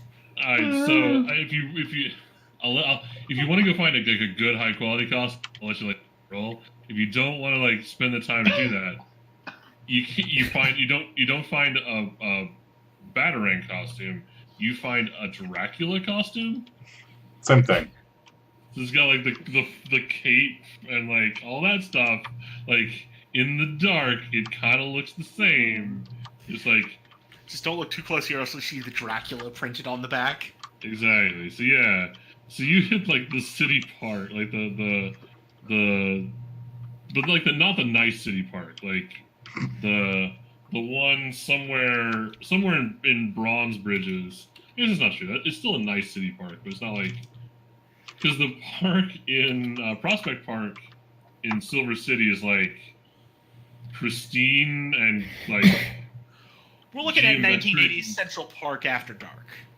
Yes, you're hitting Central Park, but with waterfalls and deer actually running around in it, but also drug deals happening. Right, that's where you're going right now. They call these the bacchanals or something like that. It's a whole thing and a half with the kids these days. Yeah, and there's just a crew. This is the pre-job, right? So there's a crew. You can observe they're sitting a ways off of a parking lot in this copse of trees with a pond in the middle of it. And if you watch long enough, you see several cars pull up, walk over, have a short conversation, get some drugs, walk back, drive away. There's 4 or 5 I gotta of them. go at least 2 play. You gotta go at least you pay the man and then you go walk into the other grove of trees and get your drugs and come back. Yeah. Okay, sure. Okay, no, there's a cave, right? There you go. So you talk to the guys in the grove. They walk to a cave. They go into the cave. They come back out, and they walk to their car. Yeah. All right, so now we go punch somebody. I mean, yeah, probably. Oh wait, do we want to? Is it this thing where we just go tell them who we are and they give us the drugs, or No, because they have to think you're the orangutan, the Batarang. Oh, I'm still dressed I'm dressed like the Batarang. I thought this was Basically you're framing No, the this is Batarang. we want, as far as this other crew to think, is that the Batarang came and took their shit. okay. We can't strike them ourselves. I just really love, in my head, Damien is also on Need to Know, right, all the time from the crew. He's we'll tell you. Put on the cape, we'll tell you what's going on when we get there. Yeah. That makes perfect sense to me. You look scary. Terrifying even. I don't mean to burst anybody's bubble, but orangutans don't have horns. Get him a hat. I was gonna say basically get a ski mask and put it over his head. Yeah, do the Zorro thing with just yeah. It's just a straight up domino mask, and we're just gonna. That's a domino. I was thinking the ski mask where it stretches over so it looks like the points of bat ears. Okay. Okay. All right. That works. So what am I really good at? Study, tinker, skirmish, raccoon, command. Those are the only things that I have any points in whatsoever. Skirmishing sounds good. Just beat the shit out of these guys and take their shit. I mean, the orangutans are strong too, right? That's all right. What's up? We also have enough of those Batarangs that he's been throwing around that we can. Oh yeah, we gotta leave a couple of them around. Oh no, perfect. We can have the marksman and the desperado. We can have him throw the Batarangs at the same time from while I'm punching people. But make it look like you're tossing them. Yeah. Yeah. Yes. Basically, you don't want to leave. gotta be careful how I phrase this and use my words.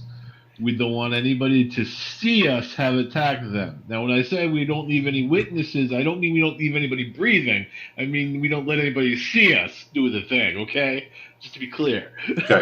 Well, I have 0 prowl, so unless we want to get You're the one person they can see. Oh, okay. Yeah, You're just you're stuck in fine. the back You don't of your have ass. to.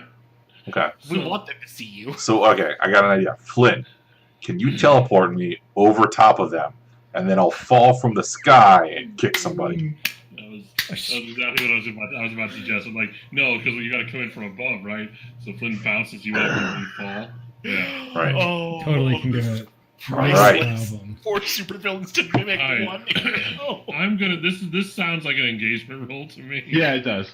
oh I'm totally. gonna add 100%. one detail before this is that I'm just like across the park, not like exactly in civvies, but not like, dressed up in costume, with a cell phone camera with video. Because that's what's going to sell this all. Oh, that's perfect. Low quality video. I'd like to say that we are also in the middle of reenacting Daredevil season 3 at this whole process. I know. Alright.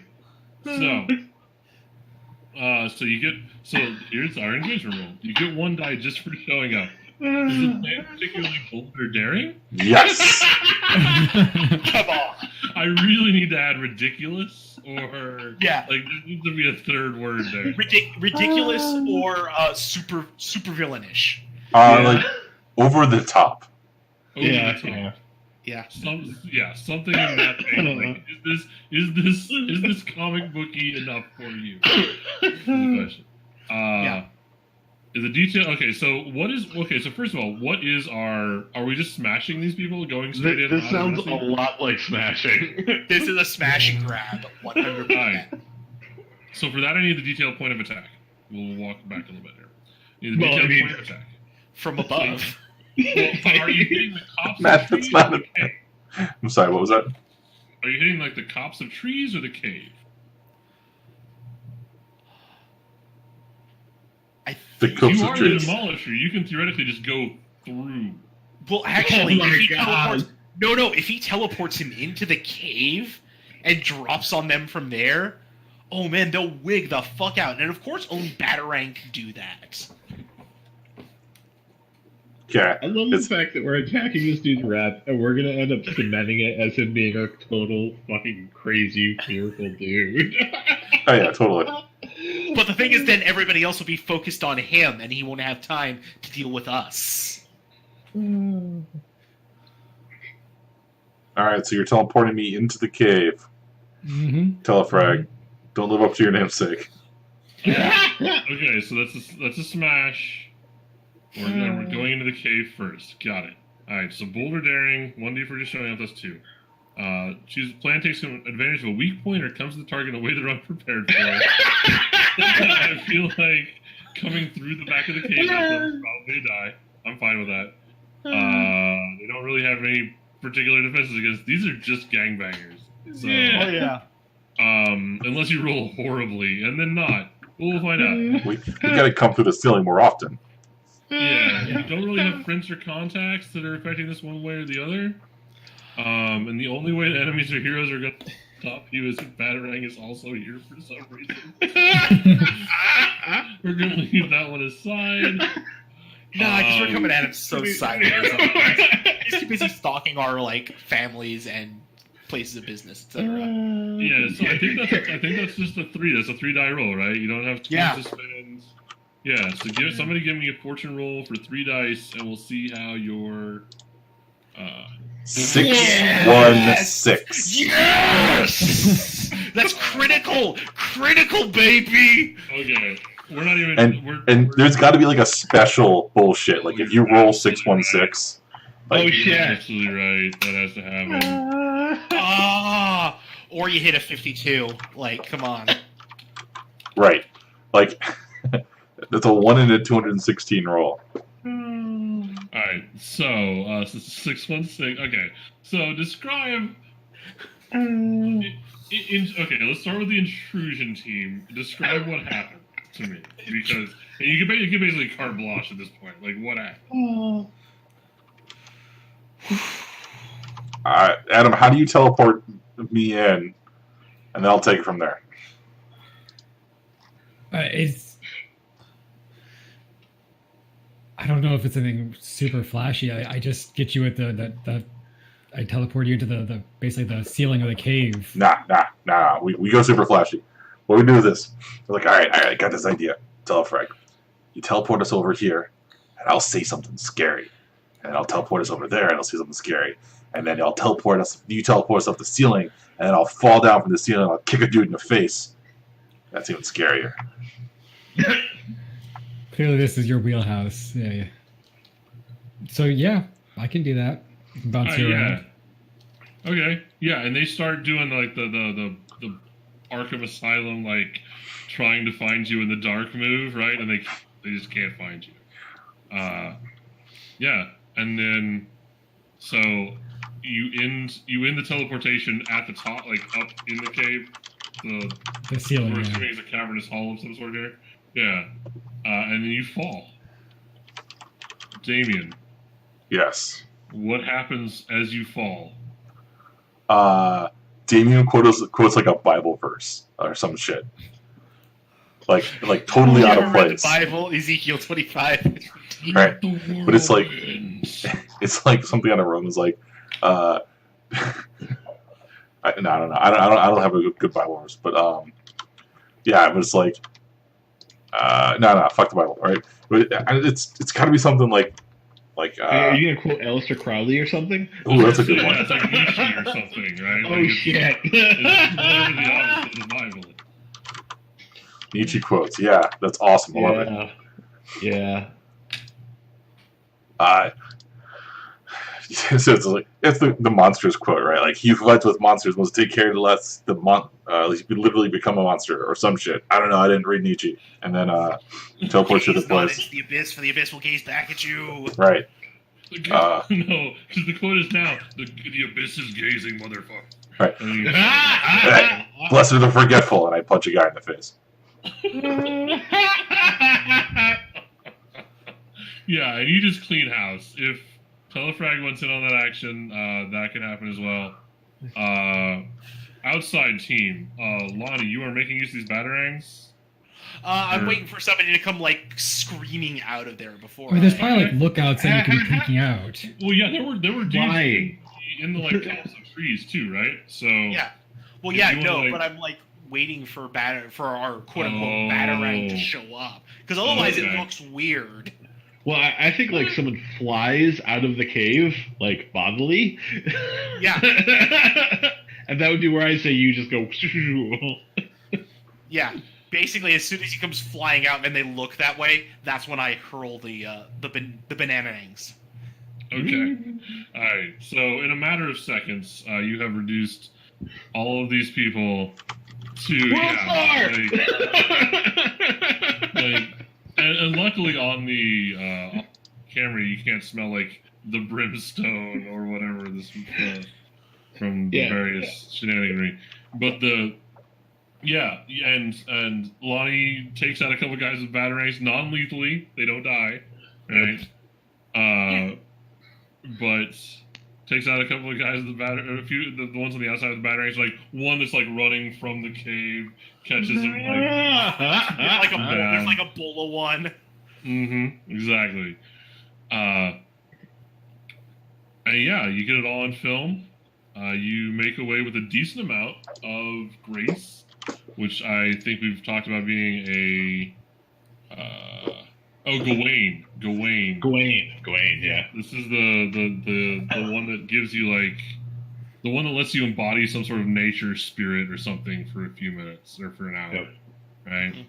Doesn't unlock an internal superpower, but it like gives you It lets you get back in touch with nature, man. Exactly. Yeah, man. Some sort of werewolf barbarian thing going on. Berserker. Yeah, and I'm not even gonna make you roll. You can walk away from the situation. No trouble. Yeah. And begin the second part of the job, which I'm also gonna make you do it. That's the thing you roll for. Yep. Yeah. Right. Is that one a smash? I guess is the first one. It's a stealth, right? Because we're trying to like. Well, because we were going to sneak it in there and then create a huge diversion because we want the cops to show up. Well, we're just gonna just torch the place partially. Well, the other option would be to basically hide drugs inside of bananas and then send an anonymous tip to the cops that the. Can we go back to we're riding drugs in the banana? I mean, if we feel like we've blown up enough stuff to satisfy that quotient of our abilities, you know. Because like my initial thought process really was, that'd be cool to frame him, and then we got to blow some shit up. So how do we? Well, we can blow some shit up to get the cops there. Because it just wouldn't be us if we weren't blowing something up. Is that what I'm hearing? Yes. I am respectful of others' needs. Yeah. One of the best part about this game is like the XP triggers push you to do things. Like the Demolisher wants to blow stuff up because that's how the Demolisher gets XP. So, yeah. I mean, if we wanted to do it sneaky, there's even ways to make this to go awfully. make some sense. Well, no, because basically what I would say is that Enzo has intercepted a shipment of the bananas coming in through the docks, so he has a bunch of their crates to properly lace with the Gawain, and we just put it in their factory. okay. We could just do the thing where we drop off the bananas. We can't get anybody to do it for us just because we're not rich enough, to be quite frank. So we got to. Well, no, that's what I was saying is that like Enzo's backstory actually has him being the guy who's probably unloading the fucking bananas. Okay. I mean, it works. Okay. Yeah. So you're just gonna abscond with a crate of bananas. Like, basically, like I know where a shipment is, and like at night while the thing's shut down, I'll go in there with telefrag or something, and we'll just go through and like plant the shit in them. All right. That's still. I'm still gonna make it work for it. That sounds like a sneak. A sneak. Yeah, I agree. This one, I'll be honest, does not sound particularly daring. It's very much on the safe end of things. Yeah. Yes. Wait. How about after the bananas are delivered, we punch a hole in the warehouse and then call the cops? Well, I mean, the plan's always going to involve calling the cops. Well, yeah. Well, I mean, they need probable cause to get in, right? Your call could be probable cause, or the giant hole that's still like. Yeah. And then we'll have someone go inside and scream like, "Help, police! He's forcing you to eat bananas." I don't know. Nah, it's just got to be somebody. It's just got to be somebody bursting out of the wall, or like we said, just torch the place partially. Oh man, no. We gotta make sure we like light some of the Gawain on fire, and it's gotta have a distinctive scent. I mean, what would cops do if a truck didn't have a distinctive scent while being used? It's just, we're gonna lace the Gawain with some oregano. I thought Oh, it smelled like shit. spring day. Well, you know, with sentencing rules, we really do need to pack it out as much as possible. Anyway. We're gonna cut the Gawain with some plant food. Exactly. All right, yeah. So let's look at this. You're sneaking onto the dock. Mhm. That's what I'm hearing. Okay. So the crew gets 1D for showing up. Not bold or daring. So that's still just one. Detail you chose for your plan makes an advantage for you. So you're sneaking. Your entry method is we're just teleporting into the container. Pretty much. Yeah. I mean, It's really hard not to be. It's really hard to be prepared for somebody to teleport in through. So Yeah. at least until we get to higher tiers, yes. yes. Once you're no longer just like mixing it up, Yeah. orangutans on the dock, then it'll Yeah. maybe be less useful. Back to my Donkey Kong Country days. You don't really have any friends helping. I think it's just two. Give me two die. Wasn't one of them exposes a weakness? Yes. What? Oh no! Did I just click the wrong thing? Okay. What weakness are you exposing? Well, I mean, in this case, is he really inspecting his banana shipments for drugs inside them? Like, I No. kind of. He's running. He's funding a vigilante career with an import-export business. Are we gonna Like- find there's already drugs inside the bananas? When we Yeah. go to Yes, yes, we are. He's just running straight up horse through it. Drugs, guns. I don't know. There's probably something in it. Or the bananas banana clips. In fact. Give me the roll. Yeah, somebody roll this. Two I need to know. of these. Do it. Good, Jonathan. You haven't rolled yet. Yeah. Oh, I already rolled You have no today. fortune. I don't want it to be all my fault. Where is the It's I your rolled job. 4 ones outline. and 2 6s. roll you fortune? came up with this ridiculous plan. It is your fault at some level. God, Probably. please roll so that I can make him an arms dealer. Please do that. Yes. All right. Ridiculous. Okay. I have so many additional questions. You bounce in. You teleport into this. I imagine you just go onto the docks. Do you both dress as longshoremen for this? Like, is this like? Oh yeah, I think that's appropriate. You know. I'm sure How much- Enzo has. Okay. Yeah, you probably have like the. I mean, you already Oh, yeah. got most of the look. You just gotta put the hat on. Really, that's just. Like, I grabbed someone else's coverall on my way home from work that day. I just never say anything about it. How much Gawain are you bringing with you? Half, we should sell the other half. Yeah. This is good logic. I can't argue with this logic. So that's a considerable amount of Gawain. You're just bringing it to the docks in a duffel bag. Is this a 2 longshoremen headed to the docks with a duffel bag situation? Not a duffel bag. It's gotta be like really big lunch cases.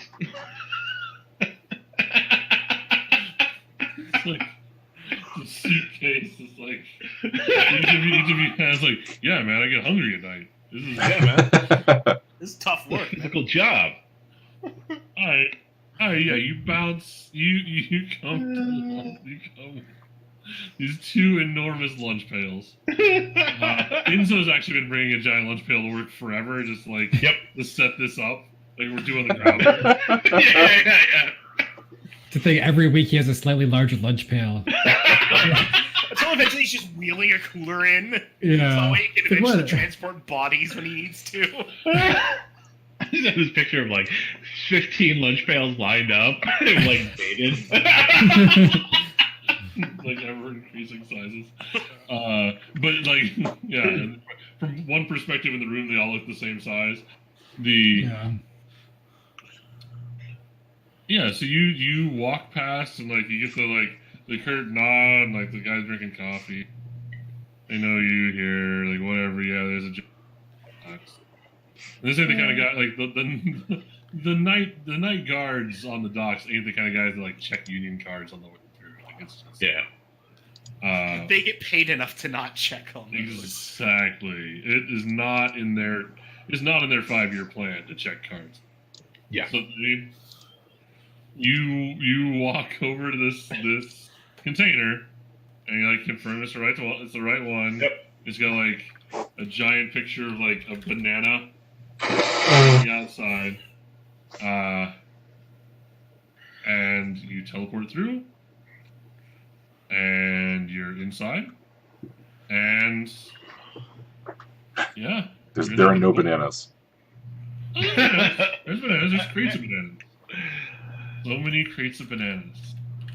You see, that would have been the one roll, is that we get there and the monkey's in the crate already. Yeah. Oh, jeez. Don't say Right. things like that. You guys haven't met Monkey Robin yet. Oh, Monkey That's Nightwing. Monkey Azrael, the Monkey Huntress. Right. The whole bat family is The monkeys. whole ape bat family. Yep. All right. Well, I don't actually know what that is. Maybe tinker to properly distribute them among the things in a way that looks plausible to be smuggling with. Does that make sense? I'm not really certain what the other thing is for that. Tinker would make some sense for that, I think, yeah. Okay. So yeah, we'll make a tinker roll for that. Could you assist me on that, Adam? Yes.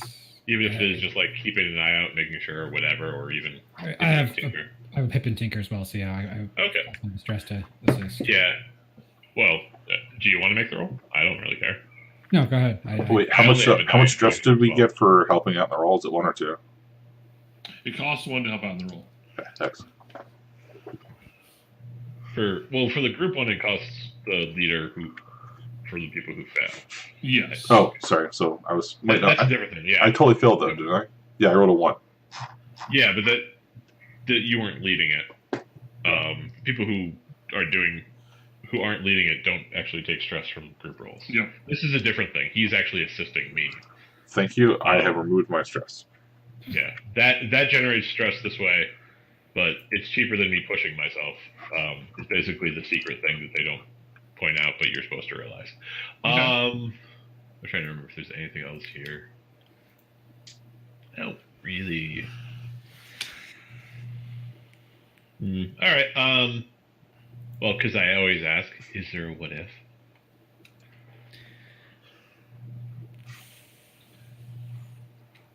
This is a what if. I think the what if is that they're already running drugs with the bananas, right? Yeah. So the what if is they're already going to have. There's already like legit drugs. There's already drugs in here that they know about that you don't have to plan for them to exist. But that would also mean that they have some sort of plan for what happens when the cops show up and start searching. Ooh, that's a good point. Yeah. Yeah, put that one. Probably not going to take that. What position was the roll in? I'm going to call your planting drugs. I'm going to call it least risky. Yeah, I'm good with that. Effect standard. Bonus dice 1 for that. I can't think of anything else that would change that. So, all right. 5. Cool. So the other good news is that because of the way schemes work now, as long as there's some risk involved and you have managed successfully teamed up, so somebody helped you and you got a 4+, you get to add a scheme to the pool. Ooh. There we So go. you want to get a scheme I like for like that. the first time. Yay! Because teamwork makes the scheme. That's just perfect. All right, yeah. But yeah, you successfully hide the drugs. Between the two of you, open up a couple crates and you pull some bananas out and you put the drugs back in. Put them in the right places and make it look just plausible enough that it could actually be smuggling. Basically, is my intent. Yes, basically. I'm gonna give you a choice. Yep. The choices are for the 2 options. Either 1, you're gonna leave some evidence behind that it was you. They may or may not be able to track. I mean, it's probably just gonna make it harder. Or B, you just don't have anywhere to put these fucking bananas. Like, you need to pull bananas out to make room for the drugs. Look at you coming out with Are they like just, like, several pile- bunches of bananas. They're just like loose bananas. That might make some people suspicious. Is all I'm gonna say. This is not the good choice, but I want to do it because it's funny. I'm going to say there's extra bananas. You okay with that? I have to do this because it's funny to me. Well, I didn't. First of all, I don't know what format the drug is in, but I assumed that we were going to hide the Replace drugs it, yeah. inside the bananas. Oh, Basically, yeah. put the syringe in the peels. You're still left with bananas, though. Yeah, The bananas still exist as a physical thing. yeah. Banana Are you fruit. are you gonna puree them and there's like they're a thin film? I mean, we have coolers. We just have a lot of banana in these coolers now. Come on, we gotta do this just so that when someone says anything, I can look at them and go, "Hey, you want some bananas? They fell off the truck."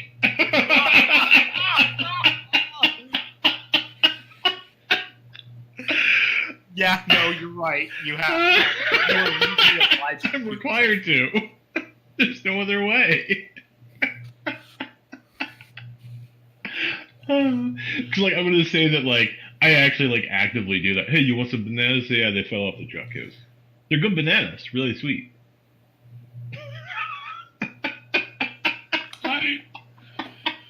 And you're just like, this is just like the other guys on the dock. So like, Oh yeah, just like all right, yeah, you're doing that, and like, it's kind of like the same thing you said in the first one, but I think it's so much more hilarious.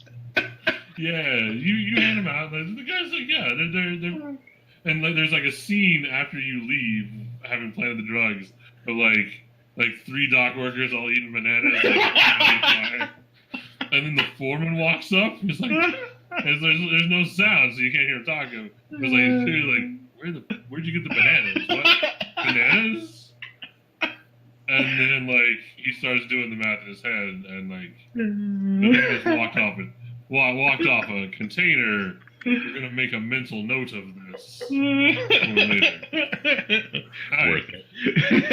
Yeah. So you have successfully planted drugs in a banana that you assume did not check, but assume is headed towards Bongo. All that's left is to alert the authorities somehow. So Yeah. Fire? Yeah, I mean, I'm all for blowing up some more of the shit. Let's see. But, We have to wait. We have to wait for the truck to actually get there before we do it, because otherwise, Yeah. Yeah. I mean, presumably, since it's your place of business, you could just watch for the manifest for the truck. to Well, get picked no, up. at this point, I was going to, because I haven't used my flashback for this adventure yet. I'm going to pull out a little computer screen, pop it up, and like there's a little map and a little blinking banana on it.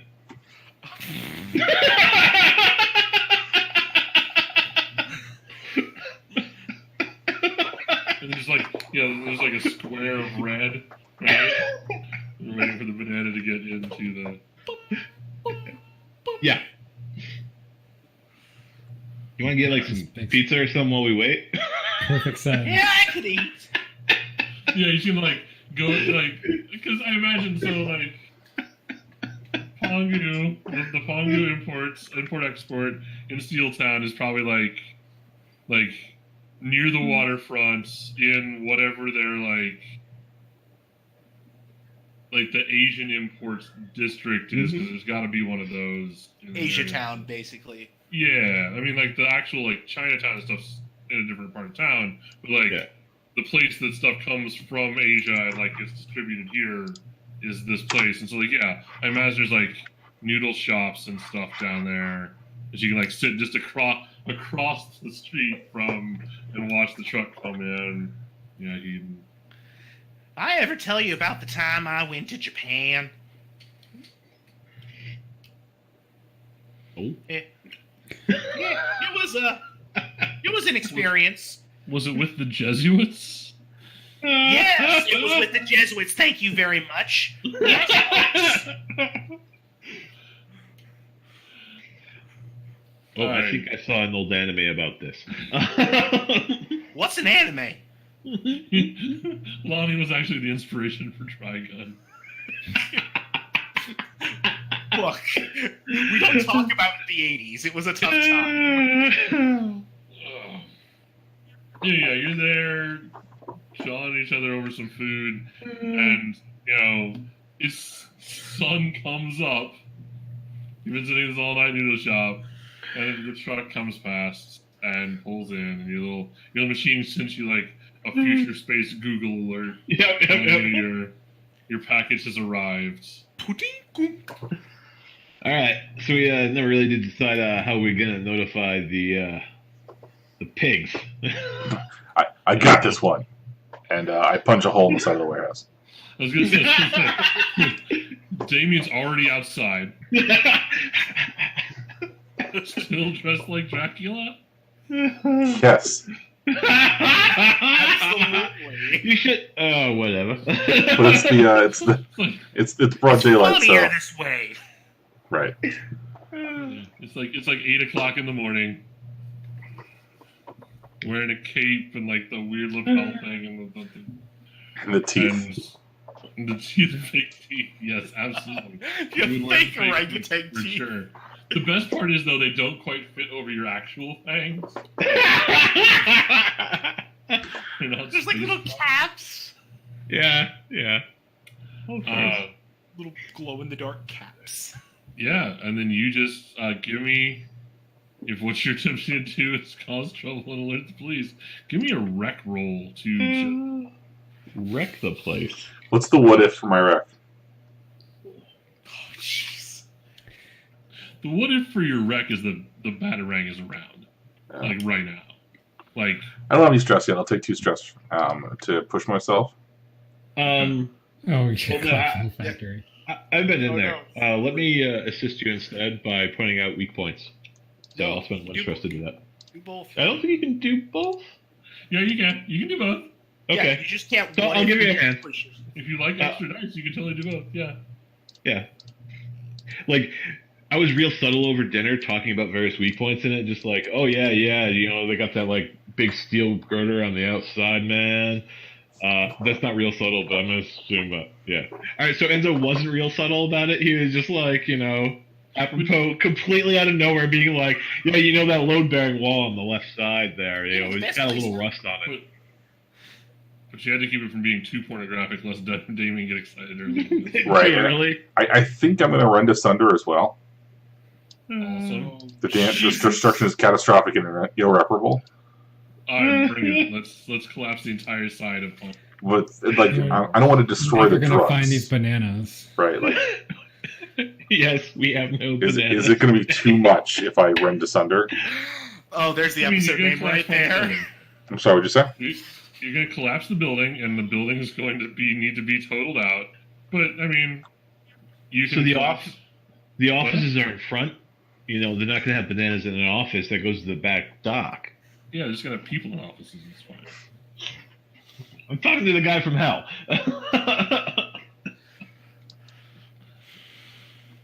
And they were warned.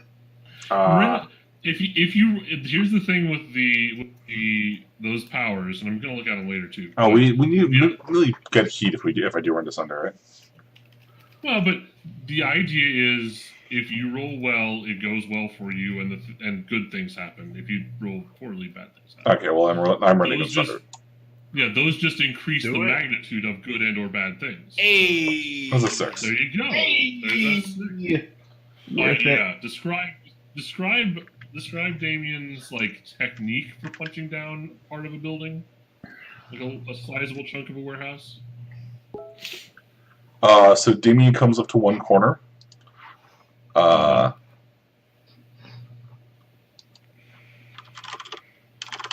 Goes up to one corner, like, you know, you got the corner of the building, right? Comes up to this corner, and he comes up and he goes, I'm trying to think of something clever to say when I punch this thing. Like, he says, it's just fuck the police, and he punches the side of the building off. He just yells, "Fuck the police!" Yeah. Oh no! Someone call the cops. We're about to do damage. I was about to do a vandalism. Batarang! That's right. I'm Batarang, Ook. and this is my favorite way to punch a building. And you just skirmash it. It collapses. There's just like a giant rumbling hole, and then the damage echoes all the way down because it's built out of like old brick and cinder block. Like it looks like this building got built in like multiple stages and added onto. It's not super strongly constructed anyway. There's bent girders and masonry and just like a fog of destruction in the direction you punched. As the rest of the building like starts to creak and give way under its own weight as one of its major supports has been destroyed. Good. Nah. And the rest of you are still in the noodle shop. Yeah, so Yeah. Yeah, I'm having a morning tea, thank you very much. Check, please.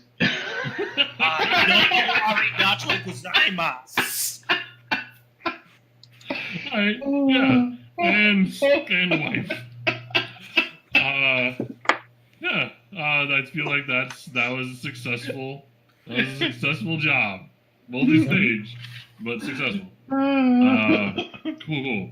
Yeah, I think that's probably gonna get, if not completely off your tail, then the battery should probably be somewhat distracted for the time being. I'm imagining him like do it like when Bruce Wayne got framed for murder. That thing like he just like went underground and was just Batman all the time. Like I'm imagining Batarang doing that now and like growing his weird orangutan beard. Like, I obviously can't be, I just have to imagine his reaction of just like sitting there and however he speaks, being like, "What the fuck?" yeah, in my head I have this like image of him like doing the like Bruce Wayne stands up from a desk thing. But he would never be able to like get ready in time to do the thing, right? So yeah. hops up to his feet on the desk. Mm-hmm. Like all the way up, like does the whole like the orangutan like pull up leap from the floor and stands on the desk in Batman pose. Alright, cool. That was a job, so let's look at our job stuff. Unless somebody wants to like do some other wrap up here. That makes sense. No, I think we're at the end of this job. Such as it was. Yeah, so let's talk about cash. Woo! We got half the drugs. We kept half the drugs. Half the drugs. I'm gonna say we're gonna call drug operation liquidation. Hey, look, it's even on there. It's even on the list. That's 6 cash, but you only kept half of it. Yep. So it's 3. 3 cash. Okay. Divide as you will. Well, we gotta kick one up, right? Yeah. One has to go to Shaksa. So Pay 2 Shaksa. cash. So, like, for right now, I guess probably just throw it in the party thing for what comes up. Drop it in the party kitty. Yeah. Seems the most equitable, yes. Alright, and then for favor, let's look at Shaksa real quick. Where are you at? I don't want to... I'm always worried I'm going to click the wrong... I have so many X's so close together. Oh, yeah. Because I have so many Google Docs open at once. I mean, it's still in the play cycle. Oh, Shock's thing. That would be. Shocks has got, like, as of right now, the patrons all... Yeah. I will probably change that, but... so, favor calculations for Shaksa. If you hurt another family operation, you did not do that. No, we in fact, hurt family rivals. Oh, I forgot. With Shaksa, we got to do heat first, don't we? Yeah. Oh, yeah. Even then, we didn't generate that much heat. Like, I mean, Yeah. building, but... super cool. Well, okay, so 0 heat is no one cares or notices. 2 heat, there's some friction, maybe a minor scuffle, but no major damage. I think 2 heat definitely describes what happens until the building collapses, right? 4 heat, there are less people in buildings standing after than before. It's still standing. Yeah, it's less standing, but it's still standing. Okay. Well, here's the question then. Are buildings fractional?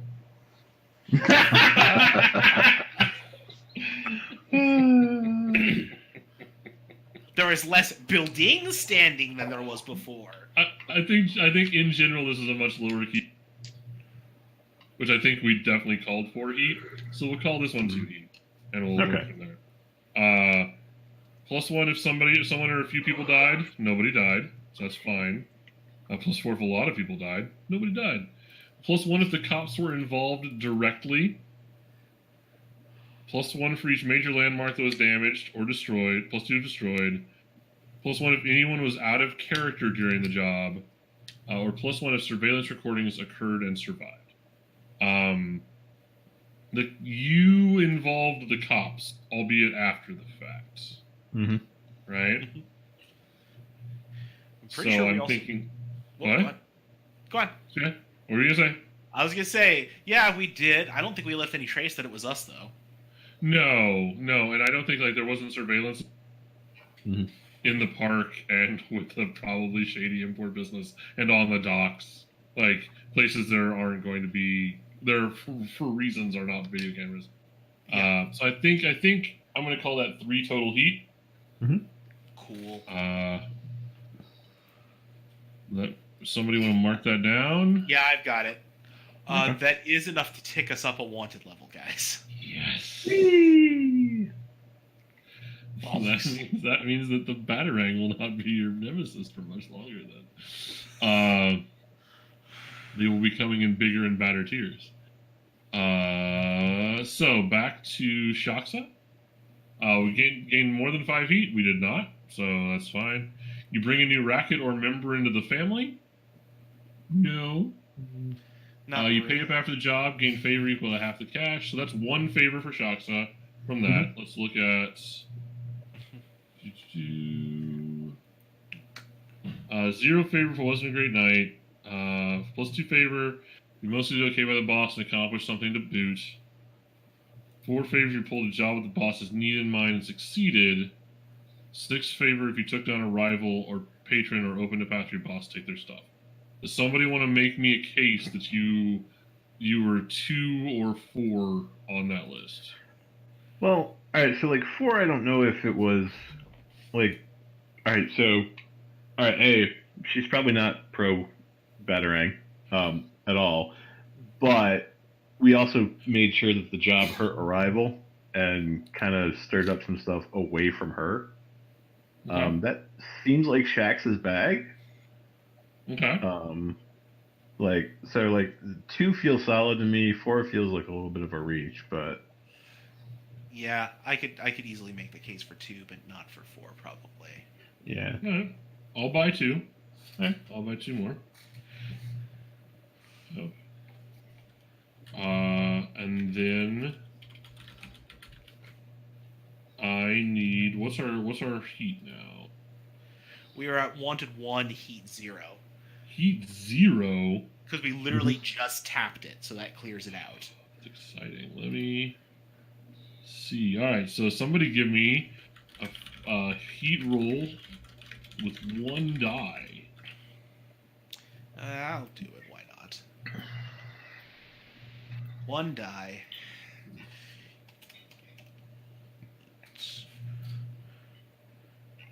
Two. 2. 2 is opportunism or the usual suspect. So opportunism is somebody in your patron's money chain that scooped off the top of your latest tape to tune up your patronage tier in cash. You've got a choice: let it go, tell the boss and gain debt with them equal to the cash you got back, or handle the problem yourself and risk bad blood within the organization. Who skimmed? Somebody took 2 money from you. Damien's arrogant enough to do that. Well, 1 money. I was gonna say. Your tier Yeah. 1. Somebody took 1 of the cash that you were stashing in the crew. Well, if they took the cash we were paying out, so essentially we would owe Shocks a 1 if we own up to it. I don't know. Do we want to let it slide? And If you have to blame somebody, you can blame Damien too, right? I mean, do you want to go into Hawk? No, but or like Yeah, should we pay somebody off with it or something? It's 1 cut. No, somebody literally just just Like Saw other it up. Damien just took the cash from us and walked away and never gave it up the chain. yeah, or like somebody brokered the deal for the rest Gawain and like took a bigger cut than they were supposed to, or Essentially, our books came up short, and we can either get the money back, or we can just keep quiet, be cool, pay the cash out, and figure it out later. Right. Make it up on another job. Yeah. Well, and we have cash on hand to just cover it now if we want Yeah, to pay up. honestly, Let's just cover it now. We can take it out of Damien's good. It's all right. Well, It's Well, I mean, just the group has, I think, 3 cash now. So yeah, it's just out of we stash. just kick that in. Yeah, basically we just Festa Shaksa. It sucks. Zach? Yeah. I would probably rewrite that just to make it clear where the choice is. I'm pretty certain the or is the key part, but you have an and right before it, and that could be confusing. Okay. Yeah. I'll make a note there. Since that is the nominal purpose of what we're doing, and not to have fun and just hang out. All right. Let me.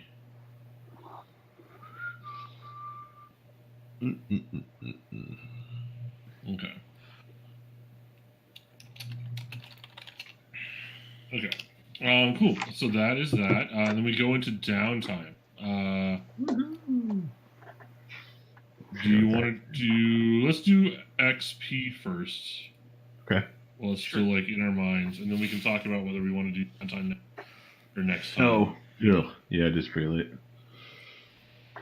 So let's start with. I'm looking at the demolisher now. So let's start with Damien. You address the challenge with audacity or destruction. Yes. Get some examples. All of my everything tonight was audacious and destruction. Mouthing off to the superintendent, being Batarang, punching the side off a building. Dressing like Dracula. No, that all tracks for sure. So that's 2 there. Express your beliefs, drives, or origin. I talked about being a kindergarten teacher and the son of Lucifer. That's true. And we punched. We said "fuck the police" and we punched a building. I love them saying "fuck the police" and punching a building is like expressing a thing. That totally works. Yeah, your Faustian, your Luciferian connections came up repeatedly. Yeah, so we're gonna call that 2. You struggle with issues from your personal life or quirks. And we specifically came back to the conversation with the superintendent because you were going to be arrogant at. Yeah, but we didn't really. Sure. Yes. Alright. We portended future struggles. There you go. So yeah, so that sounds like 5 to me. Okay. With your quirk. Yeah, let's do it. Go ahead and distribute those as you will. Let's do Flynn next, since Intruder's next on the list. You address the challenge with stealth or subterfuge. Yes, with the teleporting Damien into the cave and teleporting into the other crate and just teleporting all over, basically. Those are both real strong examples. Yeah. That sounds like 2 to me. Express your beliefs, drives, or origin. I think the setting up the drugs as, or basically framing the hero with the drugs is kind of like a based on his background and what works. Taking down. Oh, jeez. Yeah. Yeah, that makes sense. Absolutely. I don't know if the dealing with the threat to his dojo. Yeah, I'll buy that. Yeah. You went out to find, and also once the threat was like leaving, you didn't pursue. You just went to go like eliminate the threat, and it eliminated itself. So yeah, I'll buy those. That's 2 for that. Issues from your personal life or quirks during the session. Not Didn't really. really do that. Yeah, so that's 4. Yes. There you go. Mastermind, Enzo. Yo. Just a challenge with foresight or analysis. All right, so I kind of feel like saying like all of it because like the whole plan to hit him in the way that creates confusion and puts people at each other's throats. That's all like the analysis thing with the mastermind. That felt super on point to me. And there's the whole tracker flashback afterwards of just being like, yeah, whatever. Yep, I'll buy that.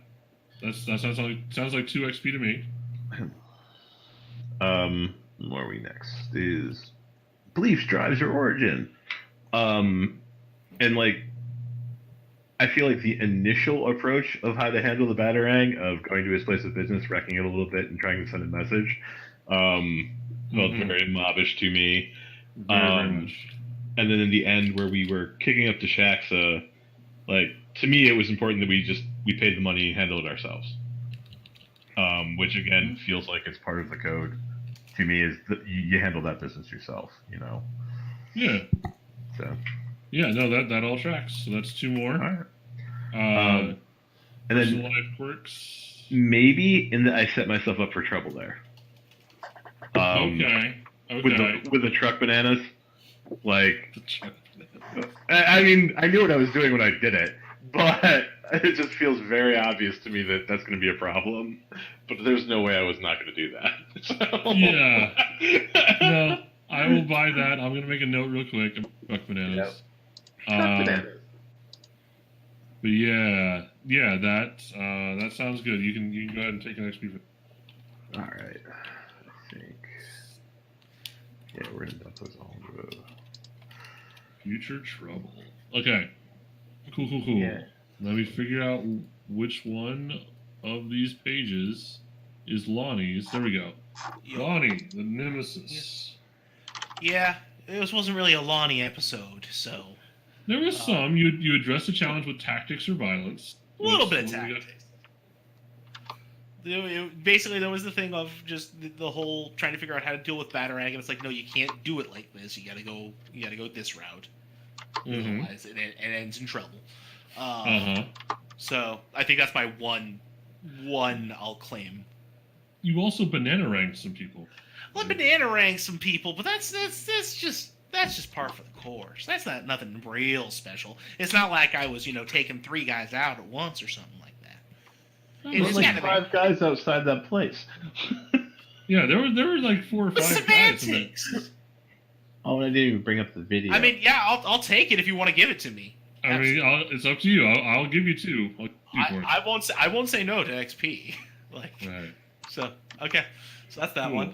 You express your beliefs, drives, or origin. I don't feel like it. I don't feel like that happened this time, really. Like there was the family bit at the beginning that didn't really factor in too much. Otherwise, it was just it was a lot of business on this one. Okay. I mean, yeah. I think I'm going to work out a definition that does include that eventually, but under this case, it probably doesn't. You're right. Yeah. Well, I mean, it's just one of those things where it just, like I said, it just wasn't really my episode for this one. Yeah. And some nights are like that. You struggle with issues from your personal life or quirks during this session. No quirks. And the personal life didn't really butt in too much this time. Like, that's the thing. This was an incredibly smooth session as it went with regards to, like, luck and such. It could have gone completely, on this one, tits up. And it didn't. So yeah. we were lucky at the same time as it's cool to tell that smooth story of being criminals and that sort of thing, but it's not as much of a chaos generator. So. Yep. Yeah, there definitely weren't as many issues. Issues get XP, and there were not a ton of issues. So that is true. So I think that's 3. Yeah, I'll take 3. Yeah. Cool. Okay. Yeah, I think I definitely need to call it and do downtime next time. That's okay with folks. That's fine. No, that's fine. I do have a question for you. That's what I'm thinking about now. So dock worker stuff. Does that feel more finesse or prowl to you? Because those seem to be the physically skills. Yeah, well, finesse is driving things. So do you use a forklift? I mean, the answer is going to be yes to that. I mean, but it's also like moving shit around, which that feels like prowl.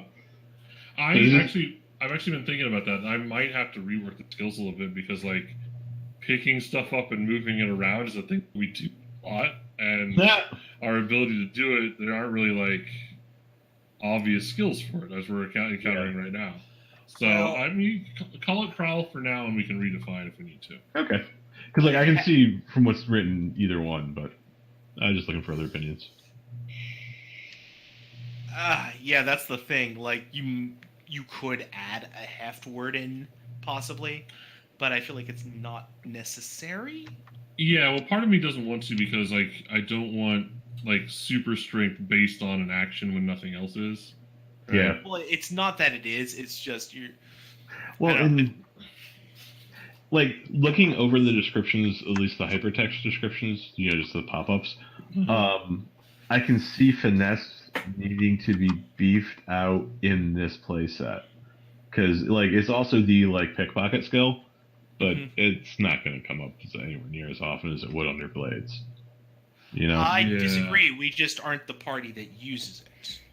I just think traditional superhero stories, that's not really a thing there. Because like if you were to put absolutely pickpocket things, though. Like I guarantee that that's a thing that would come up at some point. Somebody's going to want that. Well, yeah, but I mean, remember the skills in blades are broad. They're supposed to be things that happen fairly often. Well, you're going to finesse something more often than you're going to have something like a guy.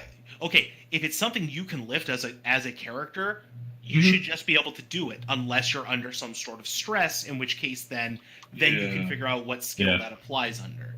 Like, you don't need to be rolling to lift any old thing.